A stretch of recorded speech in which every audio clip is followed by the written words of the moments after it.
Committee Room 29. Song.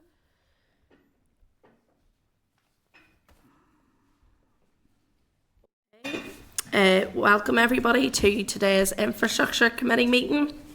I'm going to proceed through the agenda as follows. So apologies, I think Mark Durkin is the only apology for today. Declaration of interest. To remind members that they are obliged to declare any relevant financial or other interest which might reasonably be thought by others to influence their approach to the matter under consideration. Any members who have interest to declare in relation to today's business should do so now or when the particular matter arises in the meeting. So does any members have any interest to declare, Cahill? Yeah, Chair, I don't know what's I should declare that, but I'll say it now for the record because I'm a member of the policing board. Okay. I was just about to say the same thing as well. Yeah, Peter, policing board, Keith, policing board. Yep. Okay. Okay, thank you, members. Chairperson's business. There is an item I just want to discuss. I'm not sure if you had seen last night BBC Spotlight in relation to the Loch Ness and the overspills and pollution incidents that are happening.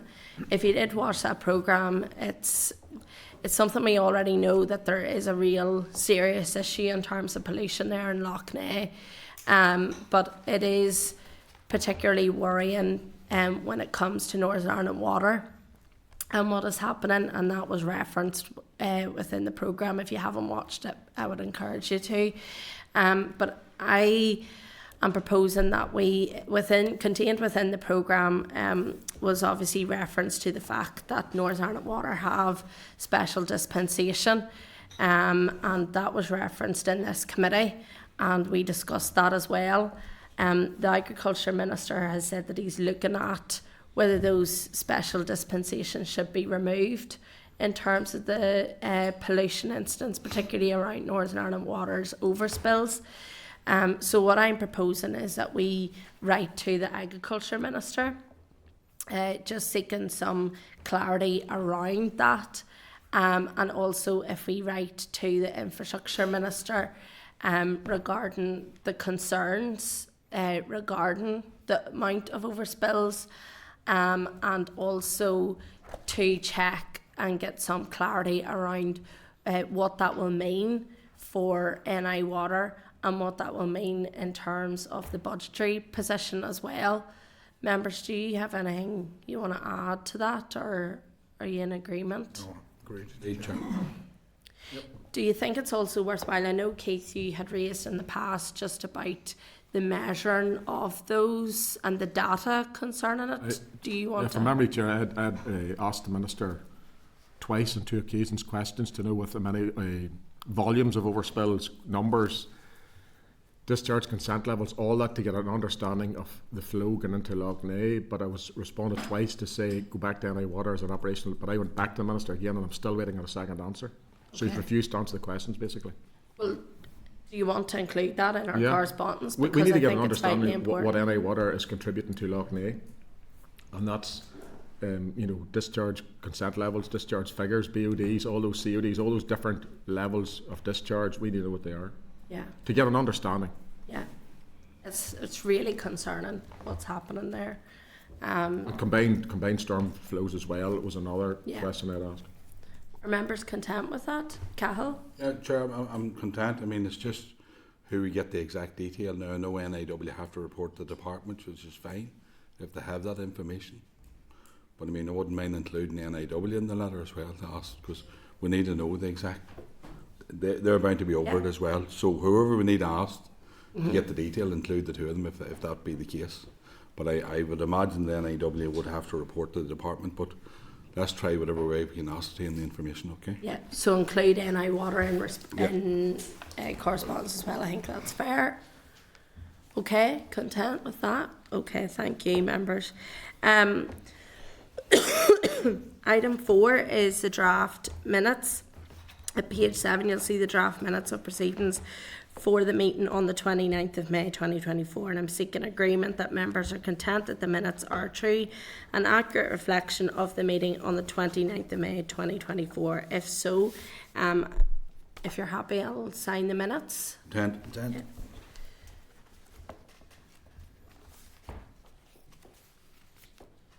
Okay. Briefly, Oh, sorry, I yeah. was just wondering, would it be in order to, send a wee note of thanks to TransLink for hosting us last week? Maybe that's in hand, but Yeah, already in hand. Good, So good stuff. we've sent I sent that off. So thanks. It was a good. Looking a couple of real tickets there, hey. Sorry. Steve was looking a couple of real tickets already, hey. So item 5 is matters arising. So I ask members if they've any matters arising which they wish to raise from the meeting on the 29th of May. All content? Yeah. Okay, and item 6 is correspondence, and at page 14 you'll see the correspondence memo, and I'm seeking agreement that members are content to note the items of correspondence and the suggested action as contained in the correspondence memo. So you all content? Yeah. Okay, item 7 is the road and public safety Road and Public Transport Safety Police Service of Northern Ireland oral evidence, and at page 102 you'll see the clerk's memo. And we're welcoming to the committee today Chief Superintendent Sam Donaldson from the Northern Ireland Police Service. Sam, you're very welcome to the committee today. Apologies, as you can hear from my voice. It's holding up okay. Sam, we appreciate your attendance today at the committee and for coming to us on this very important issue, which I know members are interested and keen to hear from you on. Sam, if you want to briefly just outline, I know you're here with 2 hats today, but we're going to focus in on the policing side in this first session. So if you want to just briefly outline for a few minutes, I'm quite keen to come to members' questions on it. So if you could, 5 to 10 minutes, please, Sam, and then we'll come to members' questions then after that. Thank you. Okay, thank you for the welcome. And I think I have what you have, Chair, because my throat's been playing up this morning, but hopefully I'll be okay. As I said, thank you very much for the opportunity to attend. I know there are 2 different sessions here, and I'm happy for them to overlap at the Chair's discretion, and happy to discuss all of that. So I'm going to make some opening comments here in relation to road safety in general, the road safety strategy, the Northern Ireland Road Safety Partnership, and safety on the public transport network. And I think that those are the things that you'd like to discuss this morning, but happy to go much broader in terms of road safety from a policing perspective. So I'm going to make some very brief opening comments, then happy to take whatever questions. And happy, Chair, as well, just to push through into the second session if that works for folks. Hopefully there's no requirement for me to take a break or anything like that. I think it would just be easier, Sam, to try and keep some of the policing side of things, and then it would just make it easier and cleaner just for note taking and then minutes as well. So if you don't mind, if we'll keep to the policing side of things for the first session, and then we'll move on to the partnership, if that's okay. Yeah, no problem. So in terms of road safety, I want to open up first of all with a few headlines. On average, 5 people die on our roads in Northern Ireland every month. And I need to repeat that again. On average, 5 people die on our roads in Northern Ireland every month. If you take an all-Ireland view, 5 people are dying on our roads on the island of Ireland every week. And if you look at the UK statistics at the minute, they suggest that 5 people a day are dying on the roads in the UK. And that 5 is just consistent, but it's a scary statistic. And I'll talk later on about more than a statistic, and hopefully you have these documents circulated, and I want to talk a little bit about some of the communication that the police service is trying to do. So with those kind of statistics and with that kind of challenge, obviously there's a long way to go until we reach the vision of Road to Zero, and a lot of investment is required. I think another thing that I need to say from the outset is that there is a perception, in my opinion, that road safety is a matter for the Department for Infrastructure and for the Police Service in Northern Ireland. And sometimes beyond that, I don't see an awful lot of evidence that other people see that it's their responsibility. And I'll talk in a little bit of detail later on about individual and personal responsibility, which is really, really important. In my notes, I've bolded what I'm about to say, and this is me speaking as a senior police officer with almost 30 years' experience. Driver behaviour and driver decision making is the number one factor in all our fatalities, indeed in all our collisions. And I've no doubt that we will chat today about the main reasons why collisions are taking place and injuries are occurring and fatalities are occurring. But driver behaviour and driver decision making is where it all starts. So there is significant collaborative work ongoing in terms of education, engineering and enforcement, and I'm happy to talk about those today. In terms of the road safety strategy itself, PSNI absolutely support the safe roads, safe vehicles and safe people approach. And that's blended in really nicely with those 3 E's that I talked about a minute or two ago around the education, the engineering and the enforcement. Police are key contributors to the strategy, and I want to reassure you that we have been and will continue to be very much engaged with DFI. And I would suggest that relationships between PSNI and DFI are probably as good as they've ever been in terms of the way we do our business on a day-to-day basis. I'm happy to discuss all the arrangements in terms of the strategy, happy to discuss how we engage, happy to discuss the various governance arrangements that exist. But I must caution from the outset as well in terms of the road strategy and in terms of road safety full stop. Enforcement, engineering and education all cost money. They all require investment.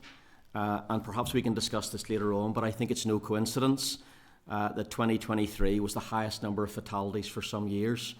It was the least amount of money we'd spent in education, and by coincidence we took 21 proactive police officers out of road policing unit, out of our proactive road policing unit. So there's something there around, if we want to keep people safe on our roads, we've got to invest in all the various agencies, including the police, that are required to deliver a service.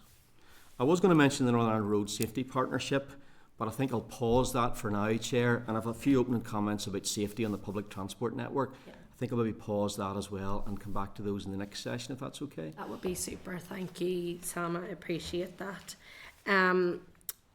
You touched there in relation, obviously you've given us very stark figures, and I think it would be remiss at the start not to sympathise with all of those families and people who have lost loved ones on the road.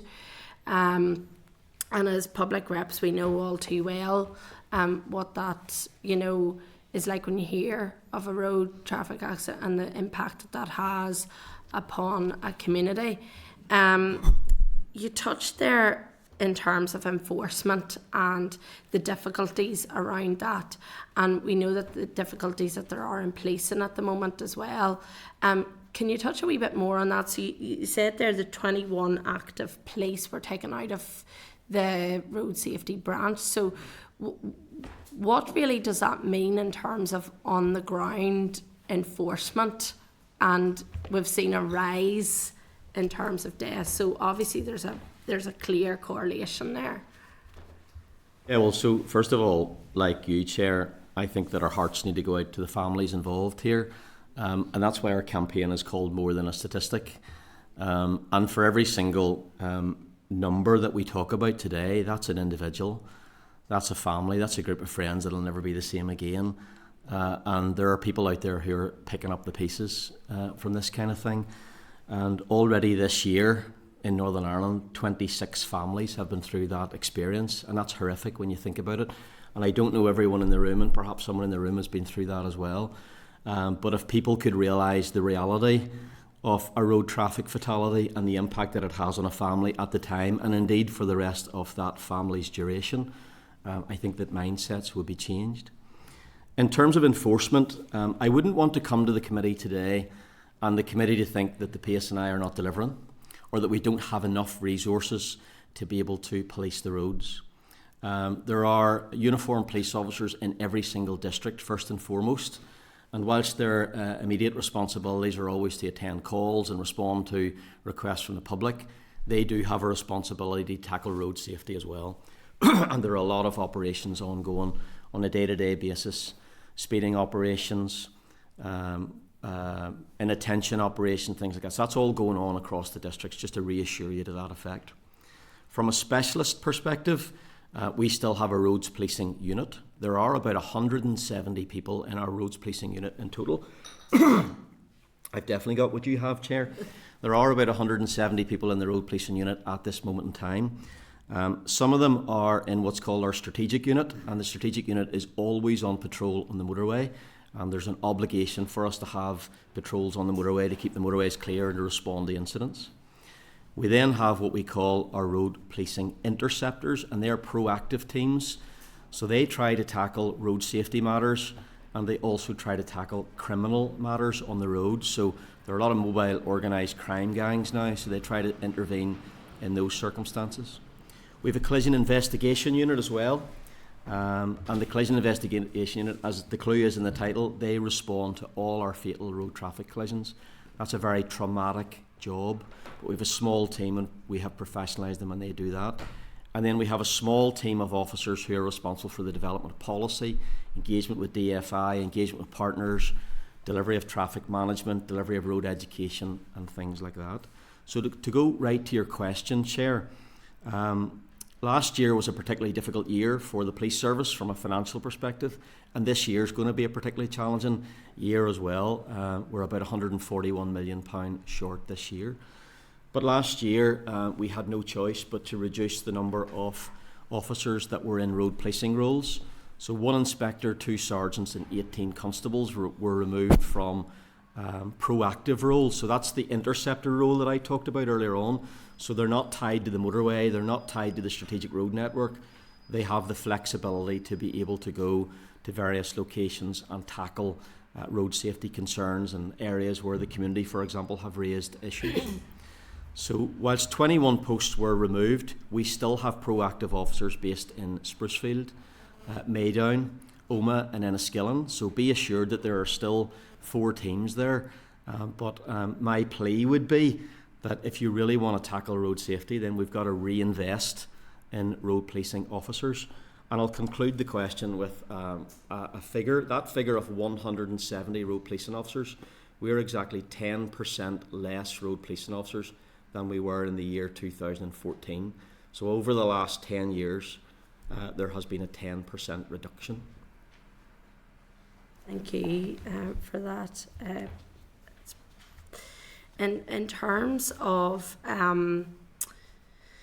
then offenders, and obviously when you catch them, through speeding, can you maybe detail in terms of the process and the measures of how, because for example, if they're getting community orders in terms of speeding or they have to go to a course, surely that should act as a deterrent.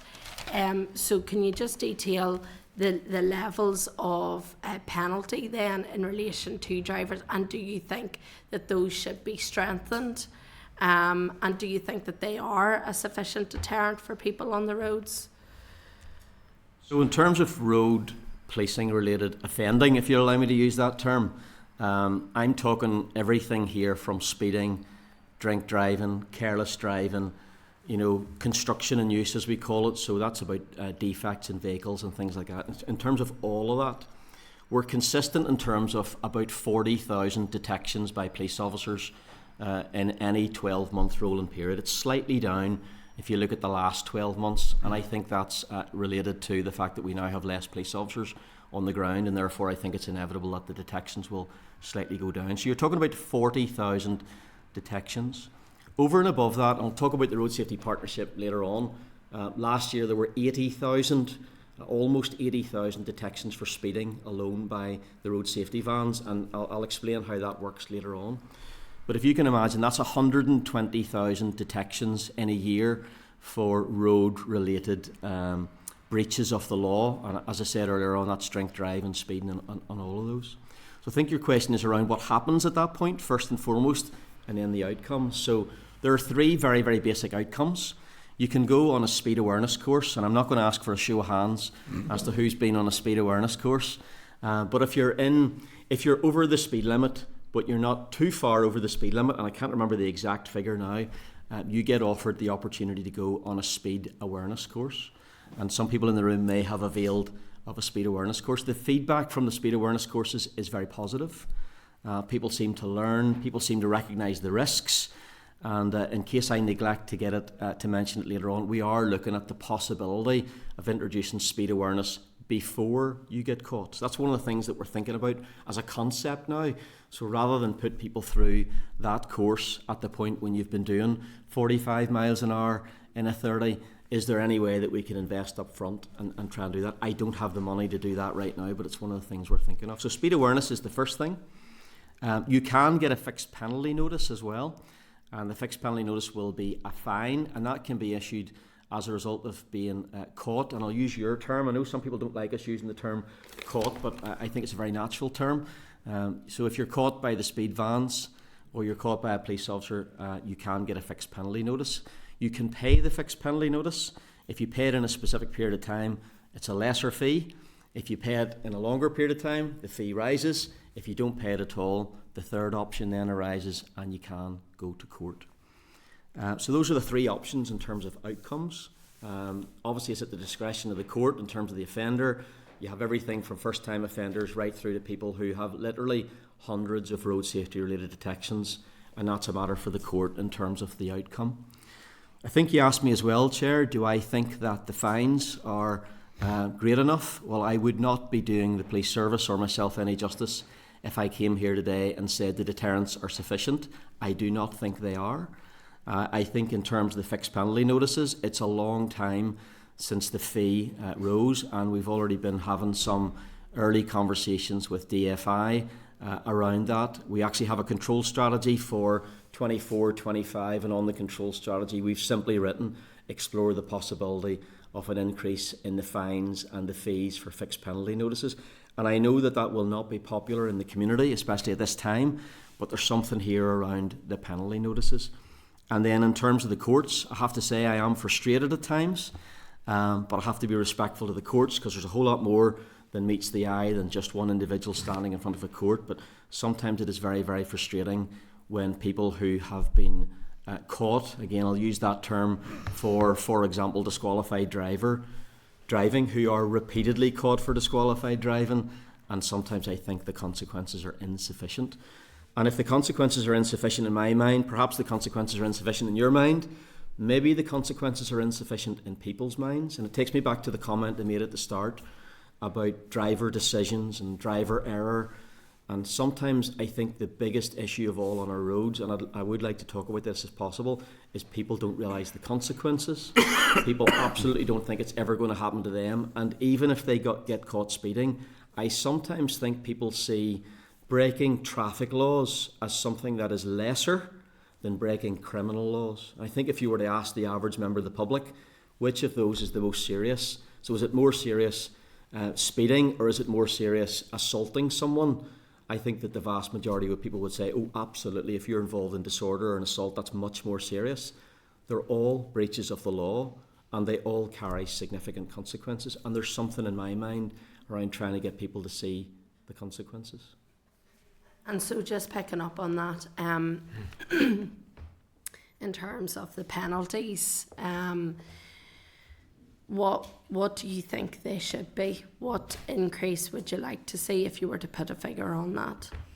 I wouldn't like to put a figure on it, but in my mind, because they have stayed the same for so long, and because of inflation and because of the circumstances, there is something in my mind to engage with our DFI colleagues around, well, what is that figure likely to be? So I don't know. I know that some fixed penalty notices in England and Wales are now £200, and I'd hate that to be the headline when I leave here today, but you know, there is something around raising those notices, just more than anything to allow people to recognise the consequences a little bit more. And then if you don't mind, before I come to other members, I'm just going to pick up on something that you said in relation to relationships are better than they ever have been between the PSNI and DFI. And another interesting point that you said was, you know, PSNI and DFI obviously, as we know, have responsibility, but you don't see anybody else recognising that it is also their responsibility. So just I suppose if I suppose these are two questions, but in terms of the DFI PSNI relationships, how have they been made better? Particularly when we're looking at higher road deaths at the minute. So what were the problems beforehand that you now perceive it to be better? And then the next one is, are you talking just purely about the public in terms of not realising their responsibility, or are you talking wider in terms of government? So again, there's two parts to that. In terms of the relationships have always been good. They've always been positive. They've always been collaborative. And I have no concerns looking backwards around how we've worked together, not only between PSNI and DFI, but between PSNI and other departments when it comes to road safety. So my comment earlier on, I sometimes get a sense that people think that road safety is about the Department for Infrastructure and the enforcement of road safety is about the Police Service in Northern Ireland. That's the way it feels, and that's the way it feels being a senior police officer. Maybe that's not the case, but again, I wouldn't like the committee thinking that there aren't positive relationships there. The one thing that we have introduced recently, well, a couple of things. First of all, there was always a road safety strategy. There has been for a number of years, and there was always that operational and what I would call tactical engagement. So one of the things we've introduced recently, is the Road Safety Strategic Forum, chaired by DFI, with DOJ, DERA, police, fire and ambulance all now sitting on that. And you can already see, we've only met twice, so we met not that long ago and about 4 months ago, but you can already see the correlation in terms of communication, in terms of data sharing. So in my mind again, Chair, this is improving because we're now getting together at a more strategic level, and it's really, really encouraging to see the head of the fire service and the head of the ambulance service and senior people from other departments coming together and going, we've got to intervene here in terms of road safety. Another thing we've done recently, and we're trialling it at the minute, is I've lifted one of my police officers and I've said, I want you to go and work in the DFI offices. So simply go and work down there and engage with them on a day-to-day basis and see whether that model of working in the same office would add any value whenever it comes to things like changing legislation or developing strategies or talking about communication. So that strategic engagement is improving in my mind, and hopefully that operational engagement on a day-to-day basis will improve as well. Your second question, Chair, was about public responsibility, and it is public responsibility that I am absolutely referring to. And I'm not going to go around the room and ask people what they see when they're travelling on the roads, but when I talk to people, and people know what my day job is, they will say to me how horrendous the driving they see on our roads is. They will say they see people driving dangerously, carelessly, using mobile phones, speeding, trying to get through lights, doing dangerous overtakes, emerging from side junctions, and all of those things. And again, I made the comment earlier on that people don't recognise the consequences. And I think there's something here, and the world has got so fast, and the world has got so crazy, and everybody is in a hurry. And when you see the way some people drive, and I'm talking about me, and I'm sure that when you see the way some people drive, there's something here around that personal responsibility, because with every decision that every driver takes come consequences, and those consequences can be minor, or sadly on some occasions can be catastrophic and can be fatal as well. And I'm happy to talk about the main factors involved in all collisions, but it always involves a human being, and that's there's no getting away from that. It's always about human being decision making, and therefore we need to do more to try and convince people about that decision making and the consequences that occur. Hence, the more than a statistic communication that we're trying to work on at the minute. Yeah, I mean, as somebody that travels on the road quite a bit, coming up from Fermanagh and South Tyrone, like every day it's a wing and the prayer going up the motorway. I mean, yesterday I seen somebody in front of me putting on makeup, and the amount of near misses that there was on the roads was crazy coming up the motorway. I'm going to move to other members. So Deputy Chair. Yeah, thanks, Chair. Chief Superintendent Donaldson, thanks very much for coming today. Thank you for all you and your officers do as well to keep us safe. And I want to echo the Chair's comments around our thoughts were with all those families on every occasion. And sadly, we hear about it far too often. There are a couple of points I want to tease out, and I'm conscious that we always say about just one more question, Chair, but this is such an important issue that I do want to try and get into the nuts and bolts of it. I often am waxing lyrical about invest to save, and Cathy will know this about the Public Accounts Committee, but on this occasion it's really invest to save lives. And you talked about how it's no surprise that there's a correlation between the most amount of deaths last year and what looks like a lesser spend in terms of logistics, personnel and education and advertising. I don't think that's a coincidence. So to that end, how realistic is the road to zero unless we invest? That's the first one. Yeah, so I'm doing a little bit of cause and effect analysis at this moment in time.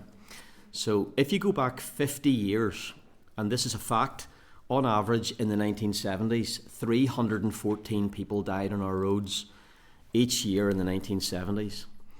And if you take that figure of 314 and plot it over the decades, there is absolutely no doubt in my mind that our roads are a safer place now than they were in the 1970s. But if I look back over those 50 years and ask the question, what was it that caused the roads to be safer? Was it vehicle safety? Was it legislation? Was it the introduction of seatbelts, for example? Or was it education? I don't think that I'm in a position to say right now exactly what had the most positive impact. So in terms of that backward look, I think one of the things that we'll have to do is make sure that we identify which interventions created the greatest reduction in terms of life saving. My heart tells me that it's probably things like the introduction of seatbelts. And my heart tells me that it's probably the introduction of a lot of those education things, that the adverts that we saw on our televisions 10, 15 and 20 years ago that I know in my household people refused to watch because they were so horrific. But until that analysis is complete, and it's ongoing at the minute, I can't say, looking backwards, what has been the greatest intervention, and therefore, more importantly, what should we invest in going forward. Your second part of your question is the road to zero. That should still be our ambition. Absolutely. And if we leave the committee meeting today saying the road to zero is not deliverable, then we should pack up and forget about it. That should still be our vision, and is the vision in many parts of the world. But as I said earlier on, unless we invest in the education, unless we invest in the engineering, and the engineering in essence is about how we change our roads and the safety mechanisms that are associated with individual roads in particular, and unless we invest in enforcement in terms of changing our legislation, and perhaps I have a simplistic view, but I would love to have more road safety vans, I'd love to have more road policing officers, I'd love to have the ability to detect more people driving the way you see every day and the way the Chair mentioned earlier on. So we have to invest in road safety, but it's not just an investment in one element, and that's where the strategy is so important, because the strategy is all about the enforcement, the engineering, the prevention, the education. We've got to invest in all of that, and only when we get a balanced approach to all of that will we be able to push on in the right direction.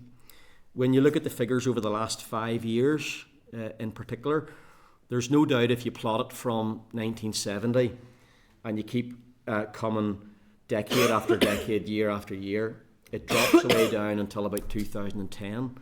But since 2010, I'm using the term we've plateaued. You know, we've I'm not saying we're tolerating it, but we've almost got to the point where it is 5 a month. Yeah. It is around 1 a week. And I think we're really, really struggling to drive it down any further than that. And that's where the strategy, the investment, that's where I value an opportunity to come and talk to a committee like this today. But importantly, that's where the public have got to get it. So it's one thing us getting it, and it's one thing the emergency services getting it, but the public have got to buy into the road to zero, and therefore their behaviour has to reflect that. Just coming out of that, I think we all remember the horrific adverts that were on TV for many years, and the impact that they had, both long lasting on your mindset, but also the positive impact they had maybe on drivers' habits. And certainly anecdotally, for example, I'm seeing many more people just brazenly using their mobile phone at the wheel, which didn't seem to be the case in the immediate aftermath of the law changing and the advertising campaign on that. I'm just curious to know, is that something that's being borne out in the stats and enforcement, and also in the accidents that are happening, or in the collisions, sorry, rather than accidents? Yes and no. Anecdotally, there's a lot of evidence to suggest that mobile phones are a factor. And I guarantee that you see people using their mobile phones as you drive on a day-to-day basis. Interestingly, people are not using their mobile phones much more to make phone calls. People are now using their mobile phones to communicate via WhatsApp, to check the news. You can see where I'm going here, that smart technology, when it's in your hand and you're in a vehicle, the temptation is that you can do that whenever you're driving. So in the past, 10 years ago or 15 years ago, the issue was the person with the phone up to their ear who was making a call. Now the issue is the person's attention is diverted away from the road, and it's down to the device that's on their lap or in their hand, and they're focusing on something else rather than the road. I have to say, and I'll use the chair's term that was used earlier on, the catching. It's really, really difficult to catch people using their mobile phone. So whilst you see people, and I see people every day, unless I'm in uniform, on duty, and can actually get right beside that vehicle and see that person at that moment in time, it's really, really difficult. There is technology that we can invest in, specific cameras that can detect people who are speeding, using a phone, or not wearing their seatbelt, but they cost a horrendous amount of money, and we simply don't have the money to invest in those right now.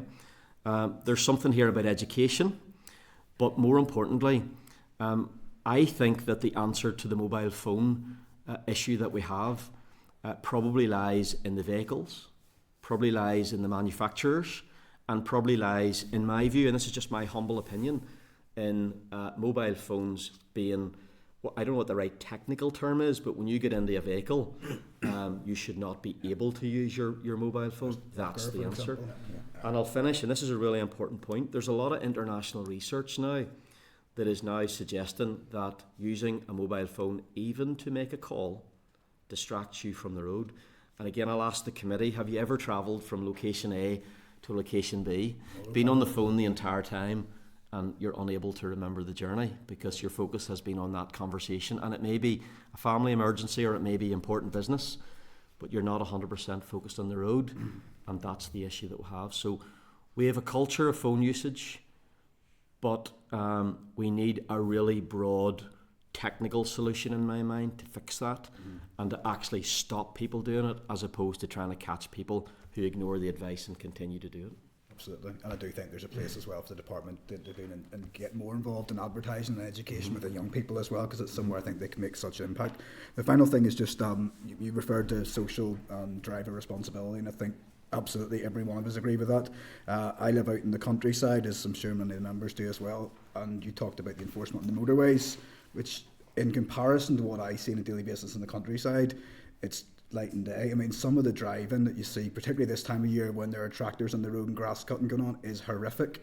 And I drive down the road from my house to Carrickfergus, which is 5 miles long, and there are nearly 4 or 5 collisions on the road going down with just idiotic driving. And just what more can be done, I think, to try and police those areas, because it does seem that's where the majority of the accidents out of the I see are taking place. I know it's difficult to police, but people see a national speed limit sign and think that's a license to do whatever you want, when it's clearly not. I'm just curious, what more can we do through education or enforcement to try and limit that? Well, there's a lot there, and I agree with your comment about the national speed limit, or the 30 or the 40. Yeah. And one of the things we've been trying to say to people is that's not the target. There's a sense that you've got to be doing the speed limit, or else you're not making sufficient progress. There are 16,000 miles of roads in Northern Ireland, 16,000, and 170 road policing officers, and 10 road safety vans, and even the district officers. We can't cover all those roads. In terms of the rural debate, I think the figure is about 55% of our fatalities are on our rural roads. And there's absolutely no doubt in my mind that our rural roads are a more dangerous place to be. In fact, if you were to ask me what the themes are right now in terms of collisions and in terms of fatalities, they are absolutely rural roads. They are absolutely men, and this is the reality, folks. More men are involved in collisions and involved in fatal collisions than women. And then there's something about people being drivers. So you're talking about a male who's a driver on a rural road whose attention is diverted or they're taking some kind of risk, and you put all those things together, you've got a fatal concoction there.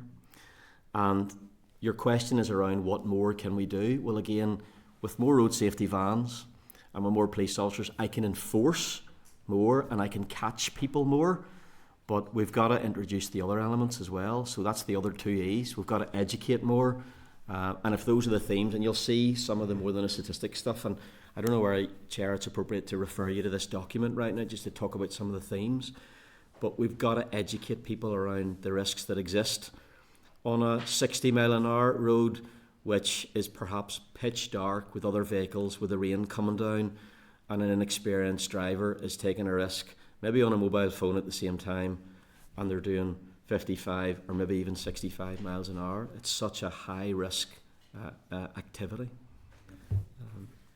I'll not go on because I've got several more, but I'm sure other members will tease out. No, They would have it's hogged the a- limelight. But thank you very much. It's a Appreciate big it. topic that all Yeah. of us are interested in. Stephen? Thank you, Chair. Thanks, Sam, again for your presentation. And the startling statistics, certainly as others have said, the NI, the Ireland and the UK statistics are indeed alarming. And a reminder for us all as road users and also for as legislators as well. Just picking up a couple of points on the 55% on the rural roads. I think certainly the constituency I represent as well has some rural roads, and those are the roads where you see speeding, every day, not that far from this building even. The 55% fatalities, is that matched in terms of resources from the policing point of view, do you feel, or should there be a balance more towards tackling that rural issue? We often see the speed vans, in probably more built up areas where sometimes there is more natural obstacles to keep speed down. Is that something you feel there's a gap there and that needs action and improvement? The short answer is no. I think there's a reasonable balance there. I talked about the motorway earlier on, and we have significant resources devoted to the motorway because it's the strategic road network, and any kind of bump on the motorway brings traffic chaos, and those of you who use the M1 and the M2 in particular will know that. And we have wrestled with that a number of times and have actually asked ourselves the question, could we lift some of the people that patrol the motorway and push them further into the rural roads? And the risks are too great in terms of the impact on the economy and on people and on their lives and stuff like that. Yeah. So we're content that the number of people that are on the motorways is the right number of people on the motorways. Mm-hmm. If you then look at the rural roads, I said earlier on that the locations of the proactive teams were Sprucefield, which is a rural location, Omagh, rural location, Enniskillen, rural location, and Maydown, rural location. So you can imagine, if you were looking at it on a map, it's like an L shape on the map. The answer to the question is, I would love more. Yeah. I would like more people, but I'm satisfied with the balance right now in terms of the urban-rural split. If I had more resources, I would reinvest in places like County Antrim, Mid-Ulster and places like that. Mid-Ulster in 2022 had a bad year and had the highest number of fatalities, 2022.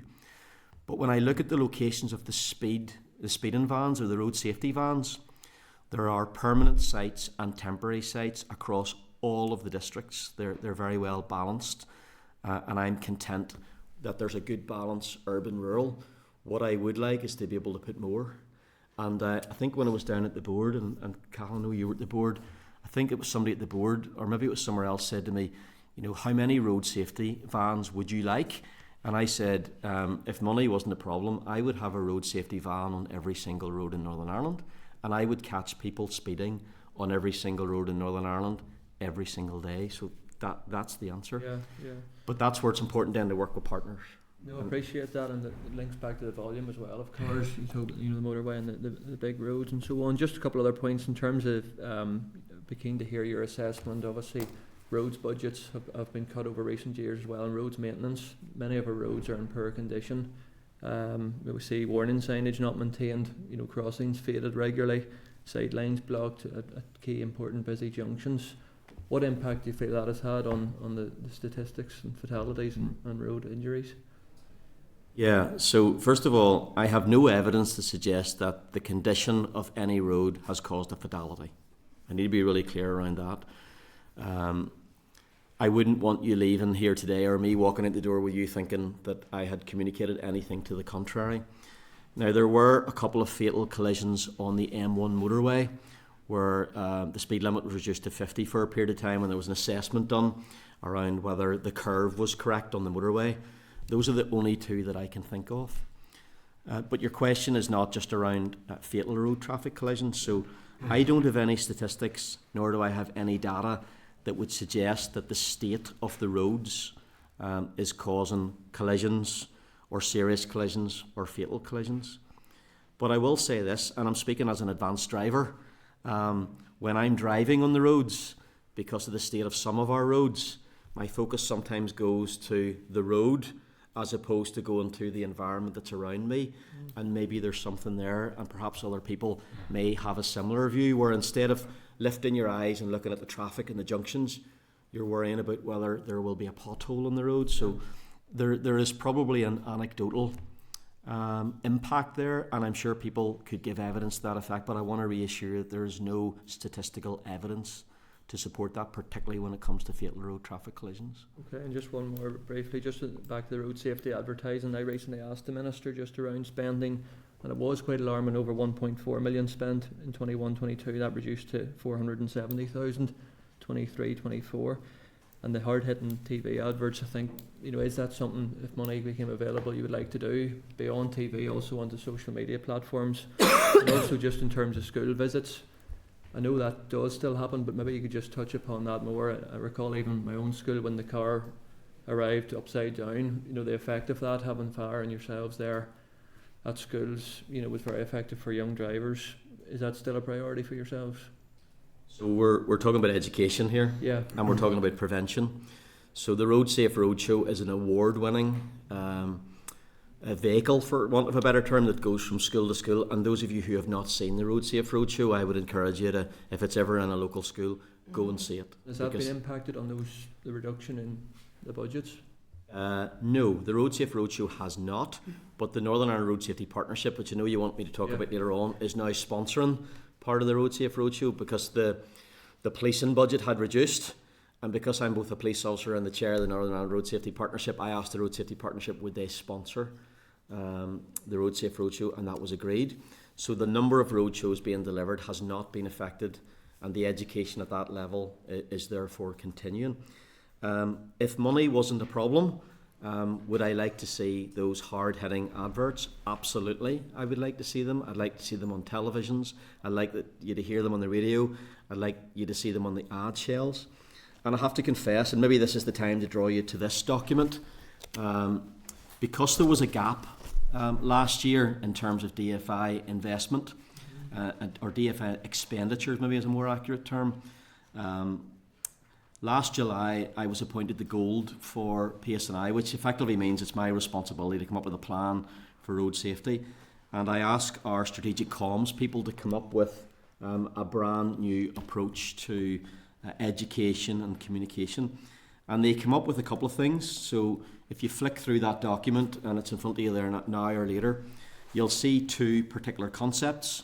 One is around what they called more than a statistic, and that's about consequences, and that's about getting people to see that whilst we might come here today and talk about 5 per week or 71 fatalities in the year 2023, those statistics are irrelevant, those are lives. But the other thing we're trying to communicate is the fatal 5, and hopefully you're aware now of the fatal 5, and we're trying to prevent that. But this was all about consequences. This was all about trying to communicate to people that there are consequences for the decisions you make. In an ideal world, if money wasn't a problem, I'd love people to have this everywhere. I'd love to invest in it significantly more.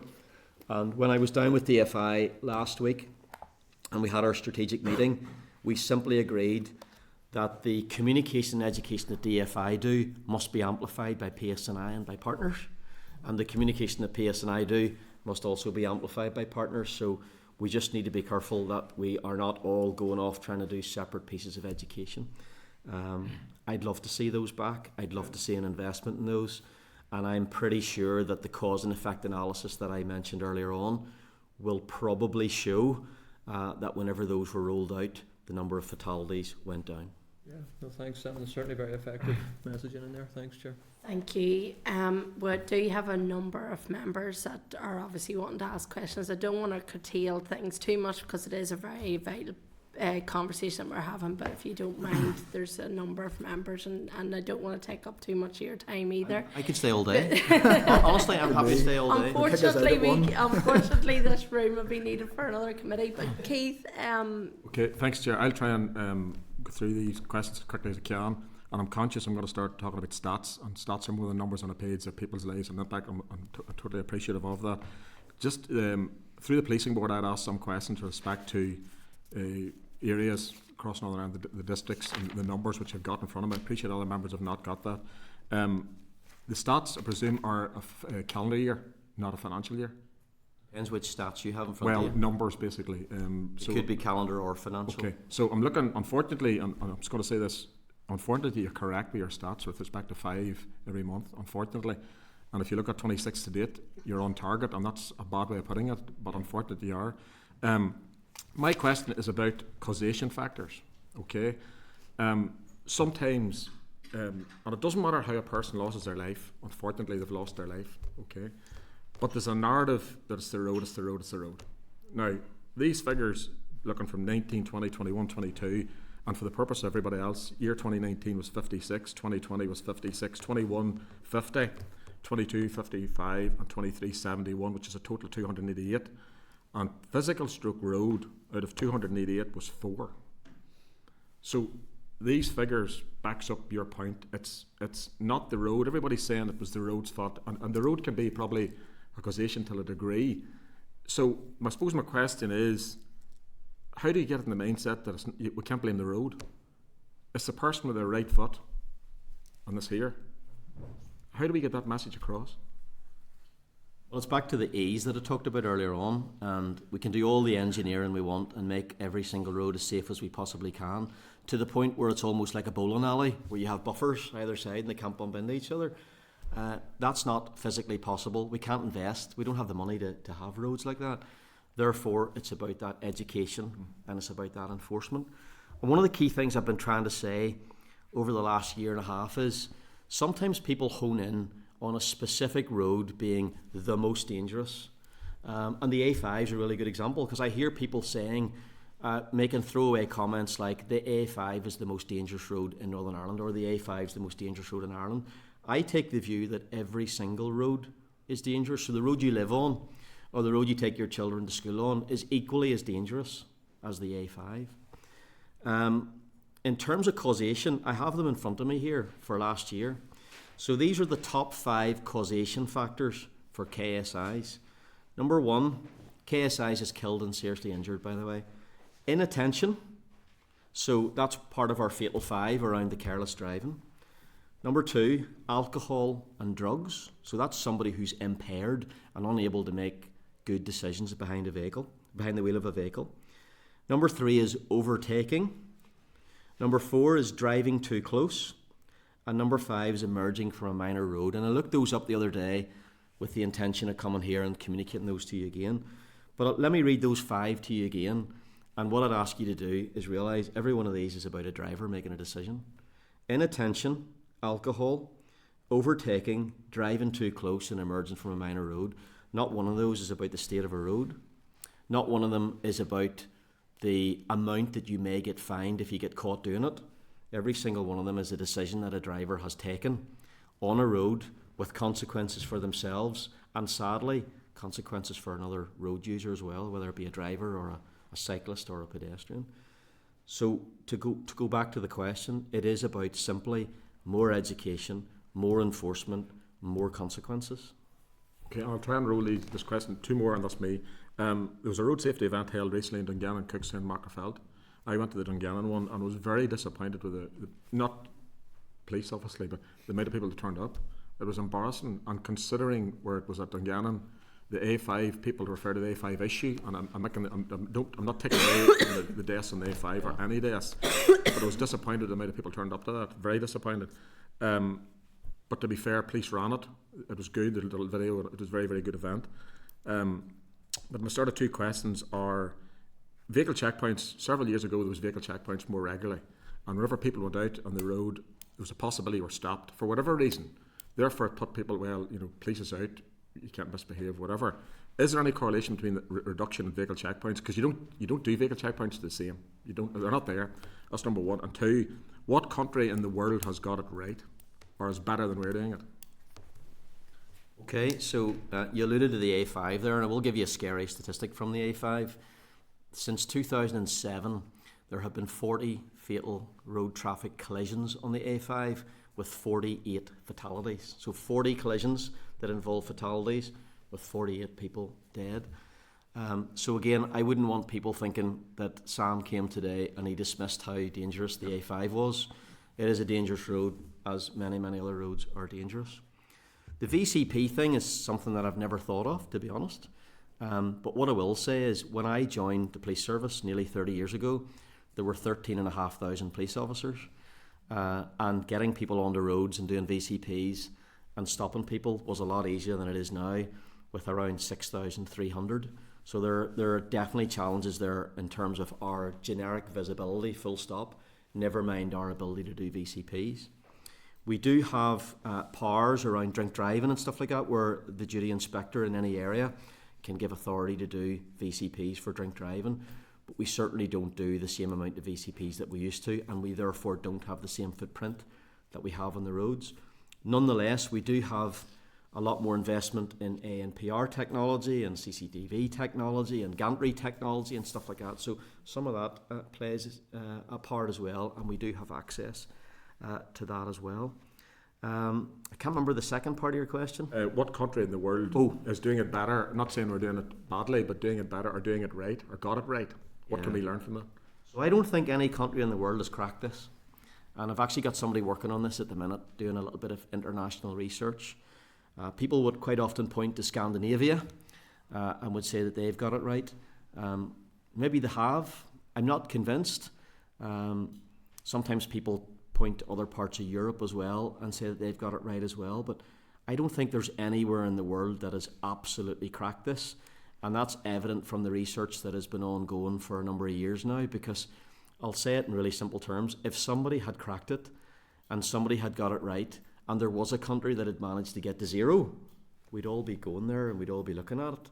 So I'm not aware of anywhere that has absolutely cracked this. I'm aware of many, many countries in the world that are innovating and trying different things, but nowhere in the world has got it right. And that takes me back to, you can have all the innovation and investment in the world, but it's still about human beings getting behind the wheel of a car and driving and making decisions.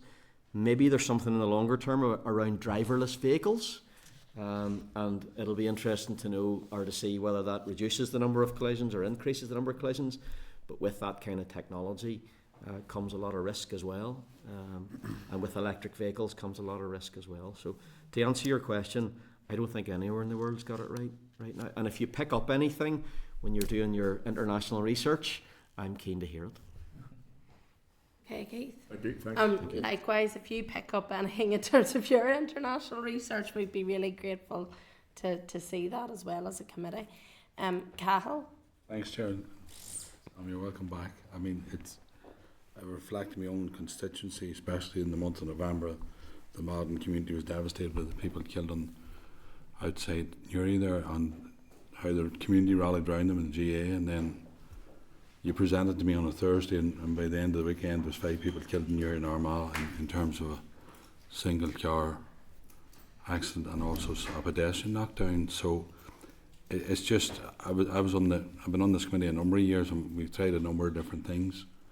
And about 10 or 15 years ago, there used to be road safety groups all over each council, and we stopped investing in those groups, and we're now seeing the effects of not getting the message out, and that's my personal opinion. But for the sake of this committee and the piece of work we're doing now, and you're very welcome, and welcome to the presentation. I just want to get down. It's interesting when you look at it. We need to drill down into the causation, to be honest with you. Now, you're saying there, you give the 5 reasons, and I received the presentation in March. You know, we need to drill down where it's in attention, so if it's a single person, then you have to look at that. But my fear is, and I still see it, the one thing that's changed, it used to be 17 to 24-year-olds, but that's changed now, so it's gone from the wider, broader group of people. And my question to you is, how we get down into, with a number of things to tackle in terms of age groups and a number of messages, but I do agree with you, whether us as elected reps, we do take phone calls, we use our phone mobiles coming down the road, we're all connected to the car. The very fact that you can pick up some other kind of media, be it WhatsApp or Google or search or buy a pair of shoes or buy tickets online, even if somebody else in the car, is a distraction of the driver, and I think that's something we definitely would need to look at right across the board, and collectively we're responsible. But just a wee bit more about the causations, and I know you're going to pick up on your, and I know the two presentations here do cross over each other, but the causation is one question I want you to elaborate a wee bit more. And another thing too, because I see in the south, and the reason I mention the south is it's the same type of features as the rural roads, and their road deaths has increased this year as well as did last year. And what collaboration and what conversation we're having and how we can learn across the board. I'll leave it at those two questions here. Thank you. Yeah, so there's a lot there. Cathal, thank you, and I could talk about this all day. So in terms of the causation factors, can I draw your attention to page 3 in this document? And if you haven't already seen the Fatal 5, that's the Fatal 5. So when I read out the KSI main causes, that's analysis from the feedback that officers give on the ground in terms of what has happened. So they fill out a statistical report at every KSI, and then that's collated over the year, and that's where those top 5 of inattention, alcohol, overtaken. So they're very, very specific. What we've tried to do with the Fatal 5 is lift it up a little bit, because if I go to the public and say the main reason why people are dying on our roads is people emerging from a minor road, that's not just not going to land with the public. So that's why we've gone for this Fatal 5. This is not a new concept. The Fatal 4 has been on the go for a long time in England and Wales, but whenever we looked at our analysis last year, we felt it was the Fatal 5. And without patronising anybody, you know, they're all there. Now, the new versions, I should say, don't have the numbers on them, and it was actually down at the board that I was challenged at the policing board. Why do these have numbers on them? Is number 1 more important than number 2? So all our versions since the board meeting no longer have 1, 2, 3, 4 and 5. But if I take drink driving, we did our drink driving campaign for 4 weeks in late 2023, and I launched it. And my plea was, do not get behind the wheel of a vehicle when you have alcohol or drugs in your system. And we arrested 600 people. 600 people were arrested, and that's not the total number of people that were on the roads drink driving. That's 600 people we arrested in that 4-week period. I think that's horrendous, and that tells me that people are still prepared to take that chance and still prepared to drink and get behind the wheel of a vehicle. Every time I get asked the following question, I shudder, because I wish I had a pound for those who have asked me, how many drinks can I have and get behind the wheel of a vehicle? The answer is none. And if you ever get asked that question, I would plead with you just to say none, just because the alcohol limit is 80, and we're considering reducing that, and DFI are looking at that at the minute. There is an argument that it should be 0, and there's also an argument potentially that our vehicles should be equipped with breath testing devices that won't start. You know, that's the kind of technology we should be thinking about in the longer term. The next one is slow down there, and I've already given you some of the stats around how many people were detecting speeding, and speeding is nearly always a factor. My father-in-law will always say to me, Sam, if people just slowed down, you wouldn't have the accidents that you have on the motorway. And I guarantee you, as you're travelling on a day-to-day basis, you see people are just simply going too hard, not only for the speed limit, but also for the conditions on the road. And I'll repeat that statistic I gave you earlier on. The road safety vans detected 80,000 people speeding last year alone. Don't get careless, that's the big one. Inattention doesn't land with people, so we try to use that don't get careless. And that's so broad that it could arguably include number 5 there, stay off your mobile phone, because That carelessness is if you are not 100% focused on the vehicle and the control of that vehicle, then arguably you are careless and your attention is diverted. Seatbelts is not just as big an issue as it used to be for us. It used to be, I can certainly recall as a police officer years ago, you could have gone out and every single day caught people not wearing their seatbelt. This one is a bigger issue now when it comes to serious collisions. And there have been a number of serious collisions recently where people have not been wearing their seatbelt. And if they had been wearing their seatbelt, they would have survived. And that's the bottom line. And when you look back at that cause and effect analysis I mentioned earlier on, and we will plot when the seatbelt legislation changed, both in the front of vehicles and in the rear of vehicles, I mentioned earlier on, I think there'll be a significant alteration there. And in the last one, stay off your phone. And you'll note that it doesn't say don't make calls, it says stay off your phone, full stop. So Cathal, to overlay the fatal 5 with the 5 that I communicated earlier on, those are the reasons, those are the causation factors. The bigger question is what do we do with that? We've got to get that broken out. We've got to get that into those road safety groups you talked about. We've got to light the touch paper as such and get the average member of the public thinking, when I get behind a vehicle, these are the fatal 5. This has been a good campaign for us, but we're only scratching the surface in terms of comms. We're only doing social media because that's all we can afford right now. We'd love to invest in it that little bit more. Sorry, that was a rather long answer, but there's a lot in that. And in terms of collaboration with the guards? So I met the guards last Wednesday and again last Friday. Cross-border collaboration is very positive, has been for many, many years, both at a strategic level and at an operational level. We share good practice, we share resources, we share operations, and we actually agreed last Wednesday that between last Wednesday and December we're going to plan out a number of days that we're going to do operational activity as well. AGS and Ireland is sitting at 80 fatalities today. I checked it this morning, it's 80. So we're at 26, which is 6 down from this time last year, which is good, but I'm certainly touching wood and I'm certainly not celebrating because, as mentioned earlier, the answer is 0. But that's where that figure comes from then. You add the 26 and the 80, you're talking about 5 a week across the island of Ireland. So I want to reassure you that the engagement is really, really positive, and the learning's really, really positive. And we're developing a 3-year PSNI AGS strategy with 7 areas of focus. I'm working on it at the minute, and one of those 7 areas is road safety. So 7 biggies that we need to tackle. One of them is road safety. Thank you. Thank you, Cal. Danny? Oh, thank you, Chair. Sam, thank you. That's been really good. A lot of the questions I would have asked have been asked, but I still have 2. And I'm actually glad you said about the 1, 2, 3, 4, 5 being taken away because I was actually going to ask it.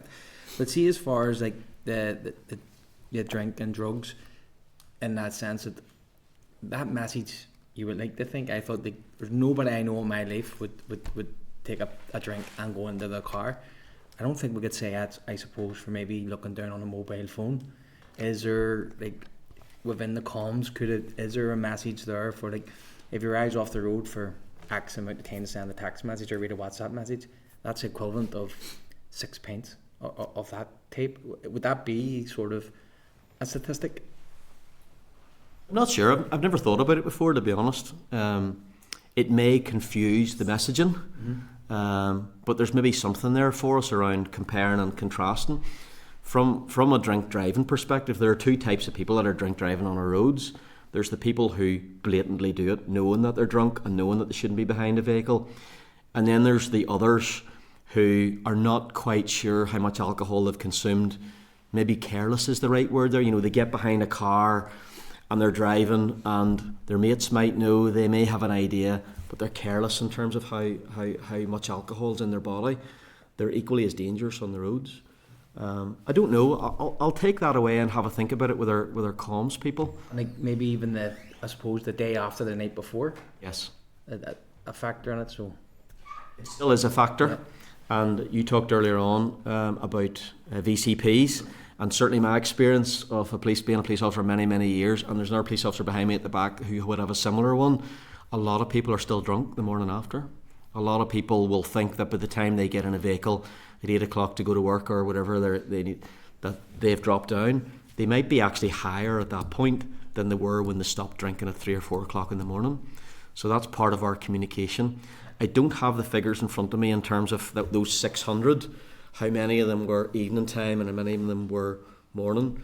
I will say my experience tells me that the vast majority of people that are drink driving are in the early hours. You know, it's midnight through to 3 o'clock in the morning. That's the big issue.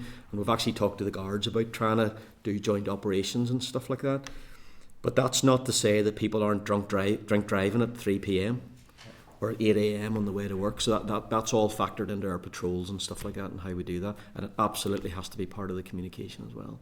Just one wee last question. It's just, I suppose, from a youth perspective, with myself and I represent the Colin, and look, we've had fatalities with young boys using scramblers. Yep.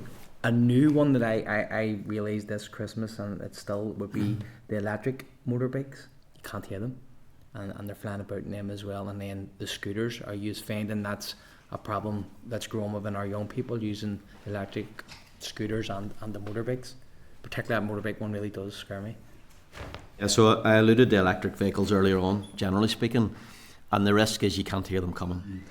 So the risk therefore is for pedestrians, and perhaps more importantly for our elderly pedestrians, you know, people over 65 or pensioners. There's a lot of risk there involved in those. If you broaden that out around electric vehicles and mopeds and scooters, whatever you want to call them, there is still no definitive legal position on those vehicles.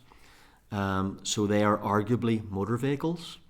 And if you're on a road, you should have a driving licence, insurance, and if necessary, an MOT. And this is where it becomes really, really hard to police, because if we stop a 14-year-old on one of those, well, like, we know they're not going to have a driving licence and they're not going to have insurance.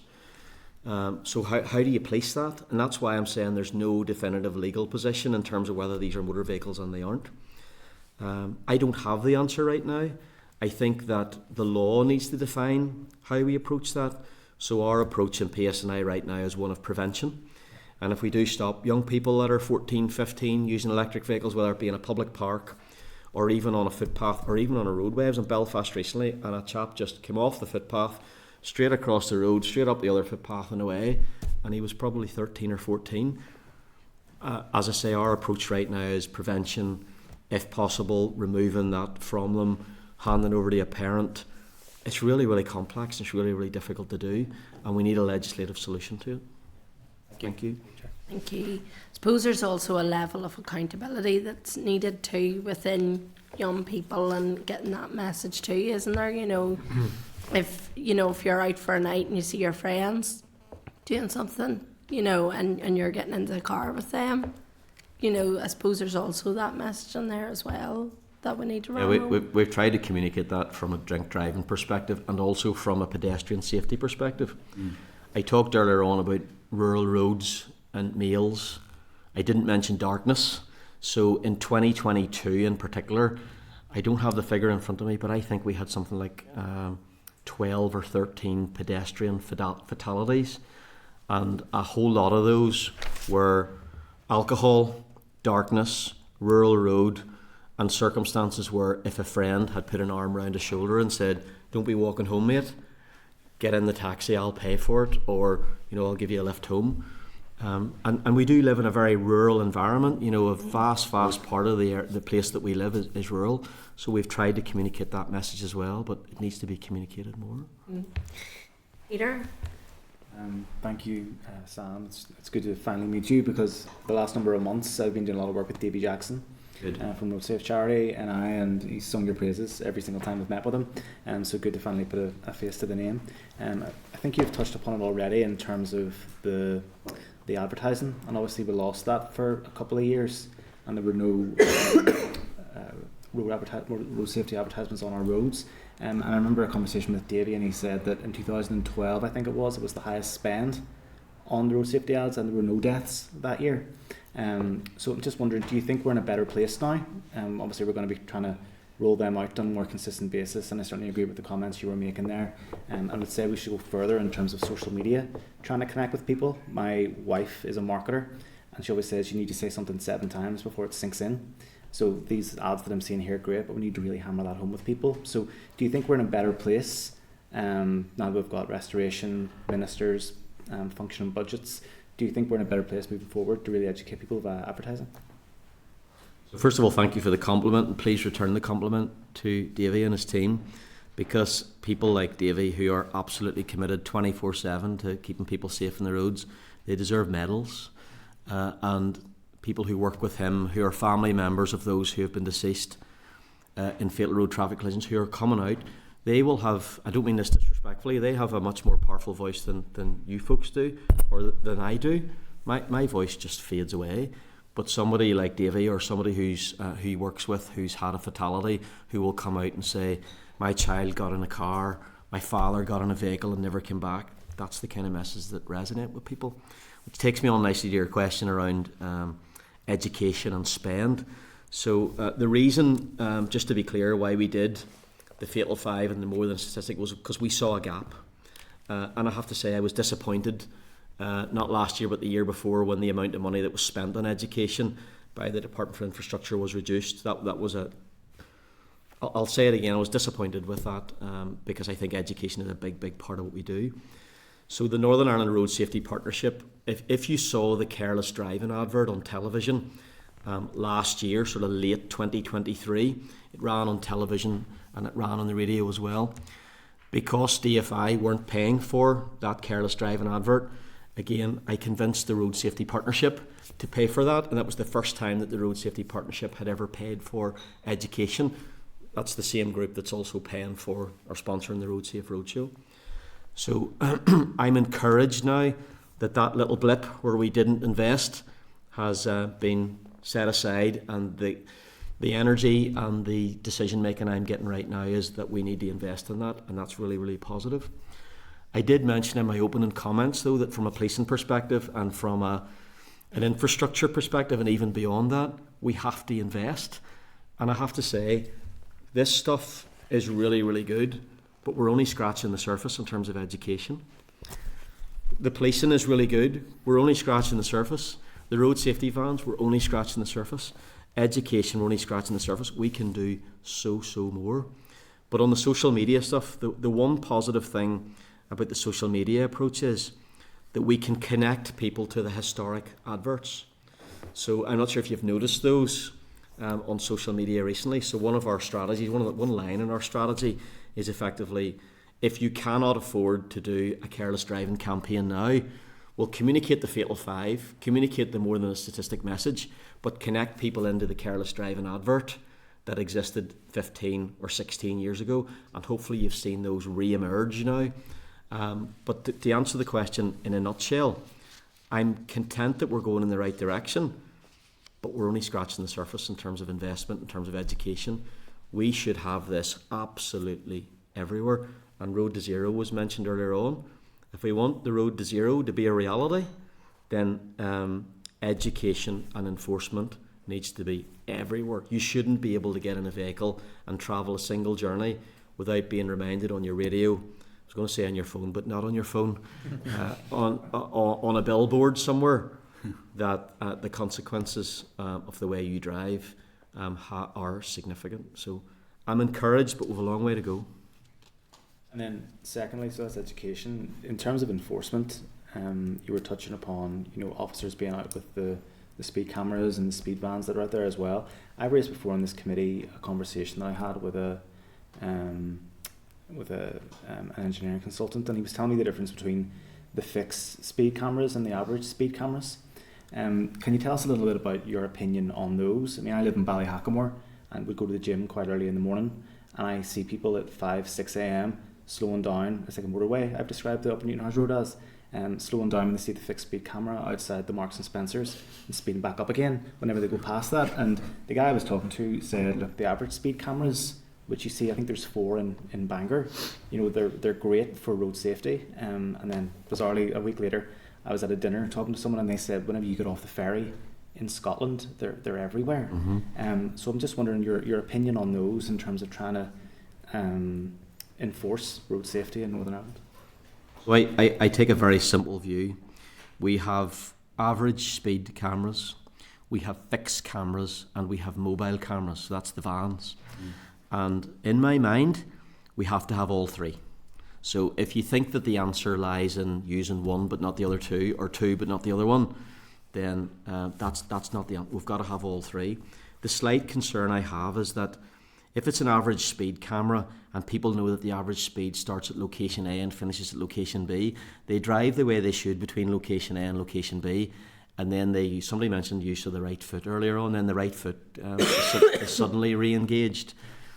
Likewise with the fixed cameras, if we have locations which over a long period of time people come to know that that's the location where the cameras are, then they drive in that manner in and around that camera. And then the other thing is the mobile cameras. So who in the committee right now has been driving their vehicle when 2 or 3 vehicles travelling the opposite direction have suddenly started flashing their lights? And we all know exactly what that is. That is saying slow down because there's a mobile speed camera, and it's the reality. They wrote a song about it. So. But there's something here around people complying at the point where the camera exists, but failing to comply at all the other points where there is no camera. And I mentioned 16,000 miles of roads. There are 99 permanent locations for cameras in Northern Ireland, and there are currently 162 community concern locations. That's 99 permanent locations where there are cameras, and 162 where we're moving the mobile vans around because people are concerned. The difficulty is, and I'll conclude with this, as soon as people know that there's a van there, they comply. As soon as they know the van's not there, they don't comply. And that's why that education and engaging with people and getting them to change their mindset is the answer. Thank you, Peter. Andrew? Thank you, Chair. Thank you for the briefing. I think it's sort of testament to the amount of information you're given, that's the amount of questions that are being generated. So as I promise I will try and rattle through them. Just on that last point, actually, is at what stage nearly do those sorts of deterrents become part of the furniture, and how do you go about keeping things fresh? And how do you keep about re-energizing it or rethinking it or tweaking it or completely new things? So that's something to bear in mind, or just to ask rather.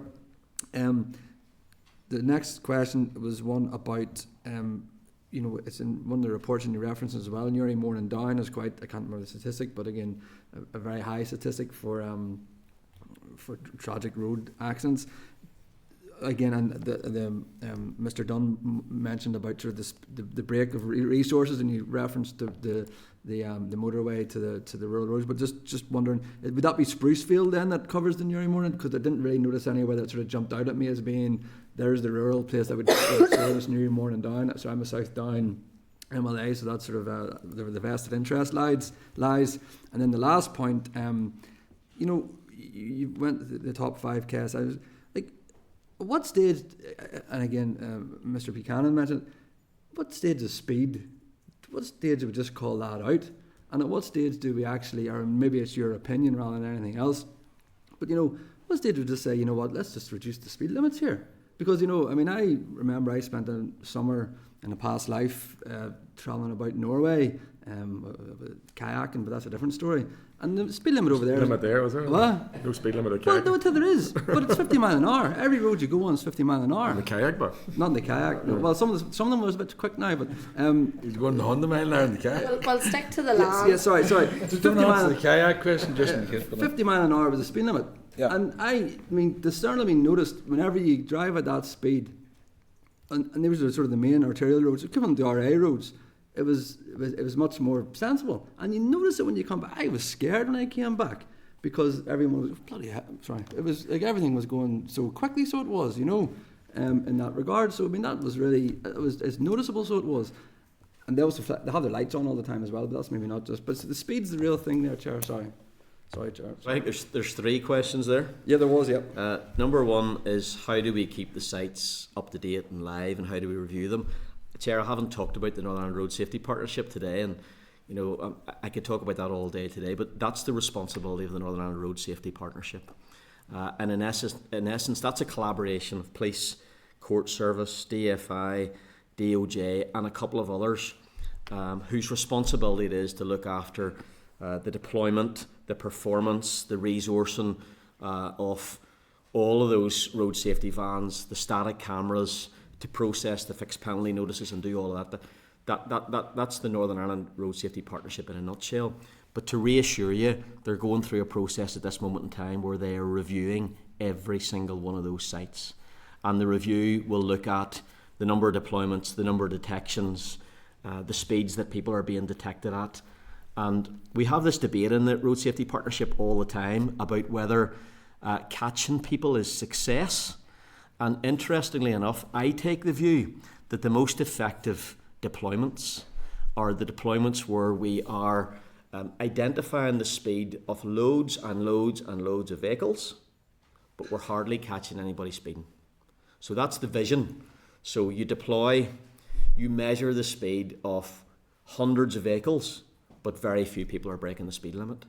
And then there's a balance to be struck around where do you invest in, because that's prevention opposed to detection. But I want to reassure you that the Road Safety Partnership, I'm happy to explore it in a little bit more detail if you want, has responsibility for that. The second question was around Newry and South Down. So I mentioned some themes earlier on. I talked about if you're a man, you're a driver. There was another one, a male driver involved in inattention. But there's definitely one around South area. So I'm not sure if any of you folks have seen a map of where our collisions are taking place. But if you can split Northern Ireland into 3 geographic locations, one of Belfast, one of North area, so everywhere from Strabane right across to Larne, and another one where you take Balleek right across to Bangor. That's North, Belfast and South. There is absolutely no doubt that there's a theme emerging around South area in terms of the number of fatalities. I don't have the exact figures in front of me, but it's definitely more than half of our fatal collisions are taking place in South area. And that's why it's so important that we work with the guards, and that's why we met last Wednesday to work out, well, how do the 3 Garda policing areas on the other side of the border engage with the 4 PSNI policing areas on this side of the border. So that's so important. You asked about the traffic unit that covers that area. Yes, they work out of Sprucefield. The officers who work out of Mahon Road also cover the motorway, but they are more focused on the motorway. But I'd like to say that there are very proactive police officers in Newry and in Armagh and places like that, local officers, including some of the tactical support group officers. So we have a tactical support group that's based in Ardmore, and they're one of the best performing units in PSNI, because they're always on the A1 in particular, and they're always detecting people for speeding and things like that. And then the last one is the biggie that I thought might come up earlier on, and the ultimate question is, should we be reducing the speed limits on our roads? And I take a very simple view on this, and this is how I'll communicate it. All of you folks drive on the same roads that I drive on a day-to-day basis. The motorways are arguably the safest roads that we have in our country, and the speed limit there is 70 mile an hour. That looks and feels right to me, and it looks and feels like the right speed limit for our motorways, and that's evidenced by the number of accidents and collisions, i.e. they're very, very low. If you're travelling along a motorway and you move straight onto a dual carriageway, which has different infrastructure, it is the same speed limit on the vast majority of our dual carriageways as it is on our motorways. And again, I'm coming today and speaking as a police officer. That does not feel right to me on occasions. It does not feel right that some of our dual carriageways were private laneways, articulated vehicles, tractors and agricultural vehicles are emerging straight onto the road. So my personal opinion is there's something that needs to be addressed around the speed limits, not on all our dual carriageways, but on some of our dual carriageways. Then if you go to some of our rural roads, and we've already alluded to the fact today that the majority of collisions are on our rural roads, who in this room thinks that all of our 60 mile an hour speed limits on all of our rural roads are appropriate?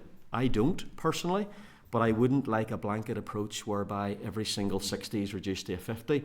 I think there's some work to be done there around the high risk roads, and perhaps some work to be done as well around different times of day as well, where speed limits could perhaps be different. And then the biggie and the debatable one now is the 30s going down to 20s. So I think all we've got to do is look to Wales and look to the south of Ireland. So Wales has introduced the 20-mile-an-hour zones, and they're now crawling back a little bit from that because they're finding that many of the roads that are now 20s don't need to be 20s. So it'll be interesting to see where Wales goes with all of that, and it'll be interesting to see in the longer term whether their fatality statistics and their KSI statistics are positively affected. So I don't know the answer to the 20-mile-an-hour zone one, but I do know, and this is where I need to leave this one with, I do know that in the south, when they reduce from 30s to 20s, and it's in kilometres, so I don't have the exact figures in front of me, the bigger issue is not necessarily going to be changing the signs. The bigger issue is going to be how they enforce it. And I know that the guards are wrestling with that right now. So if we have all these 20-mile-an-hour zones, how do we make sure that people drive at 20 mile an hour?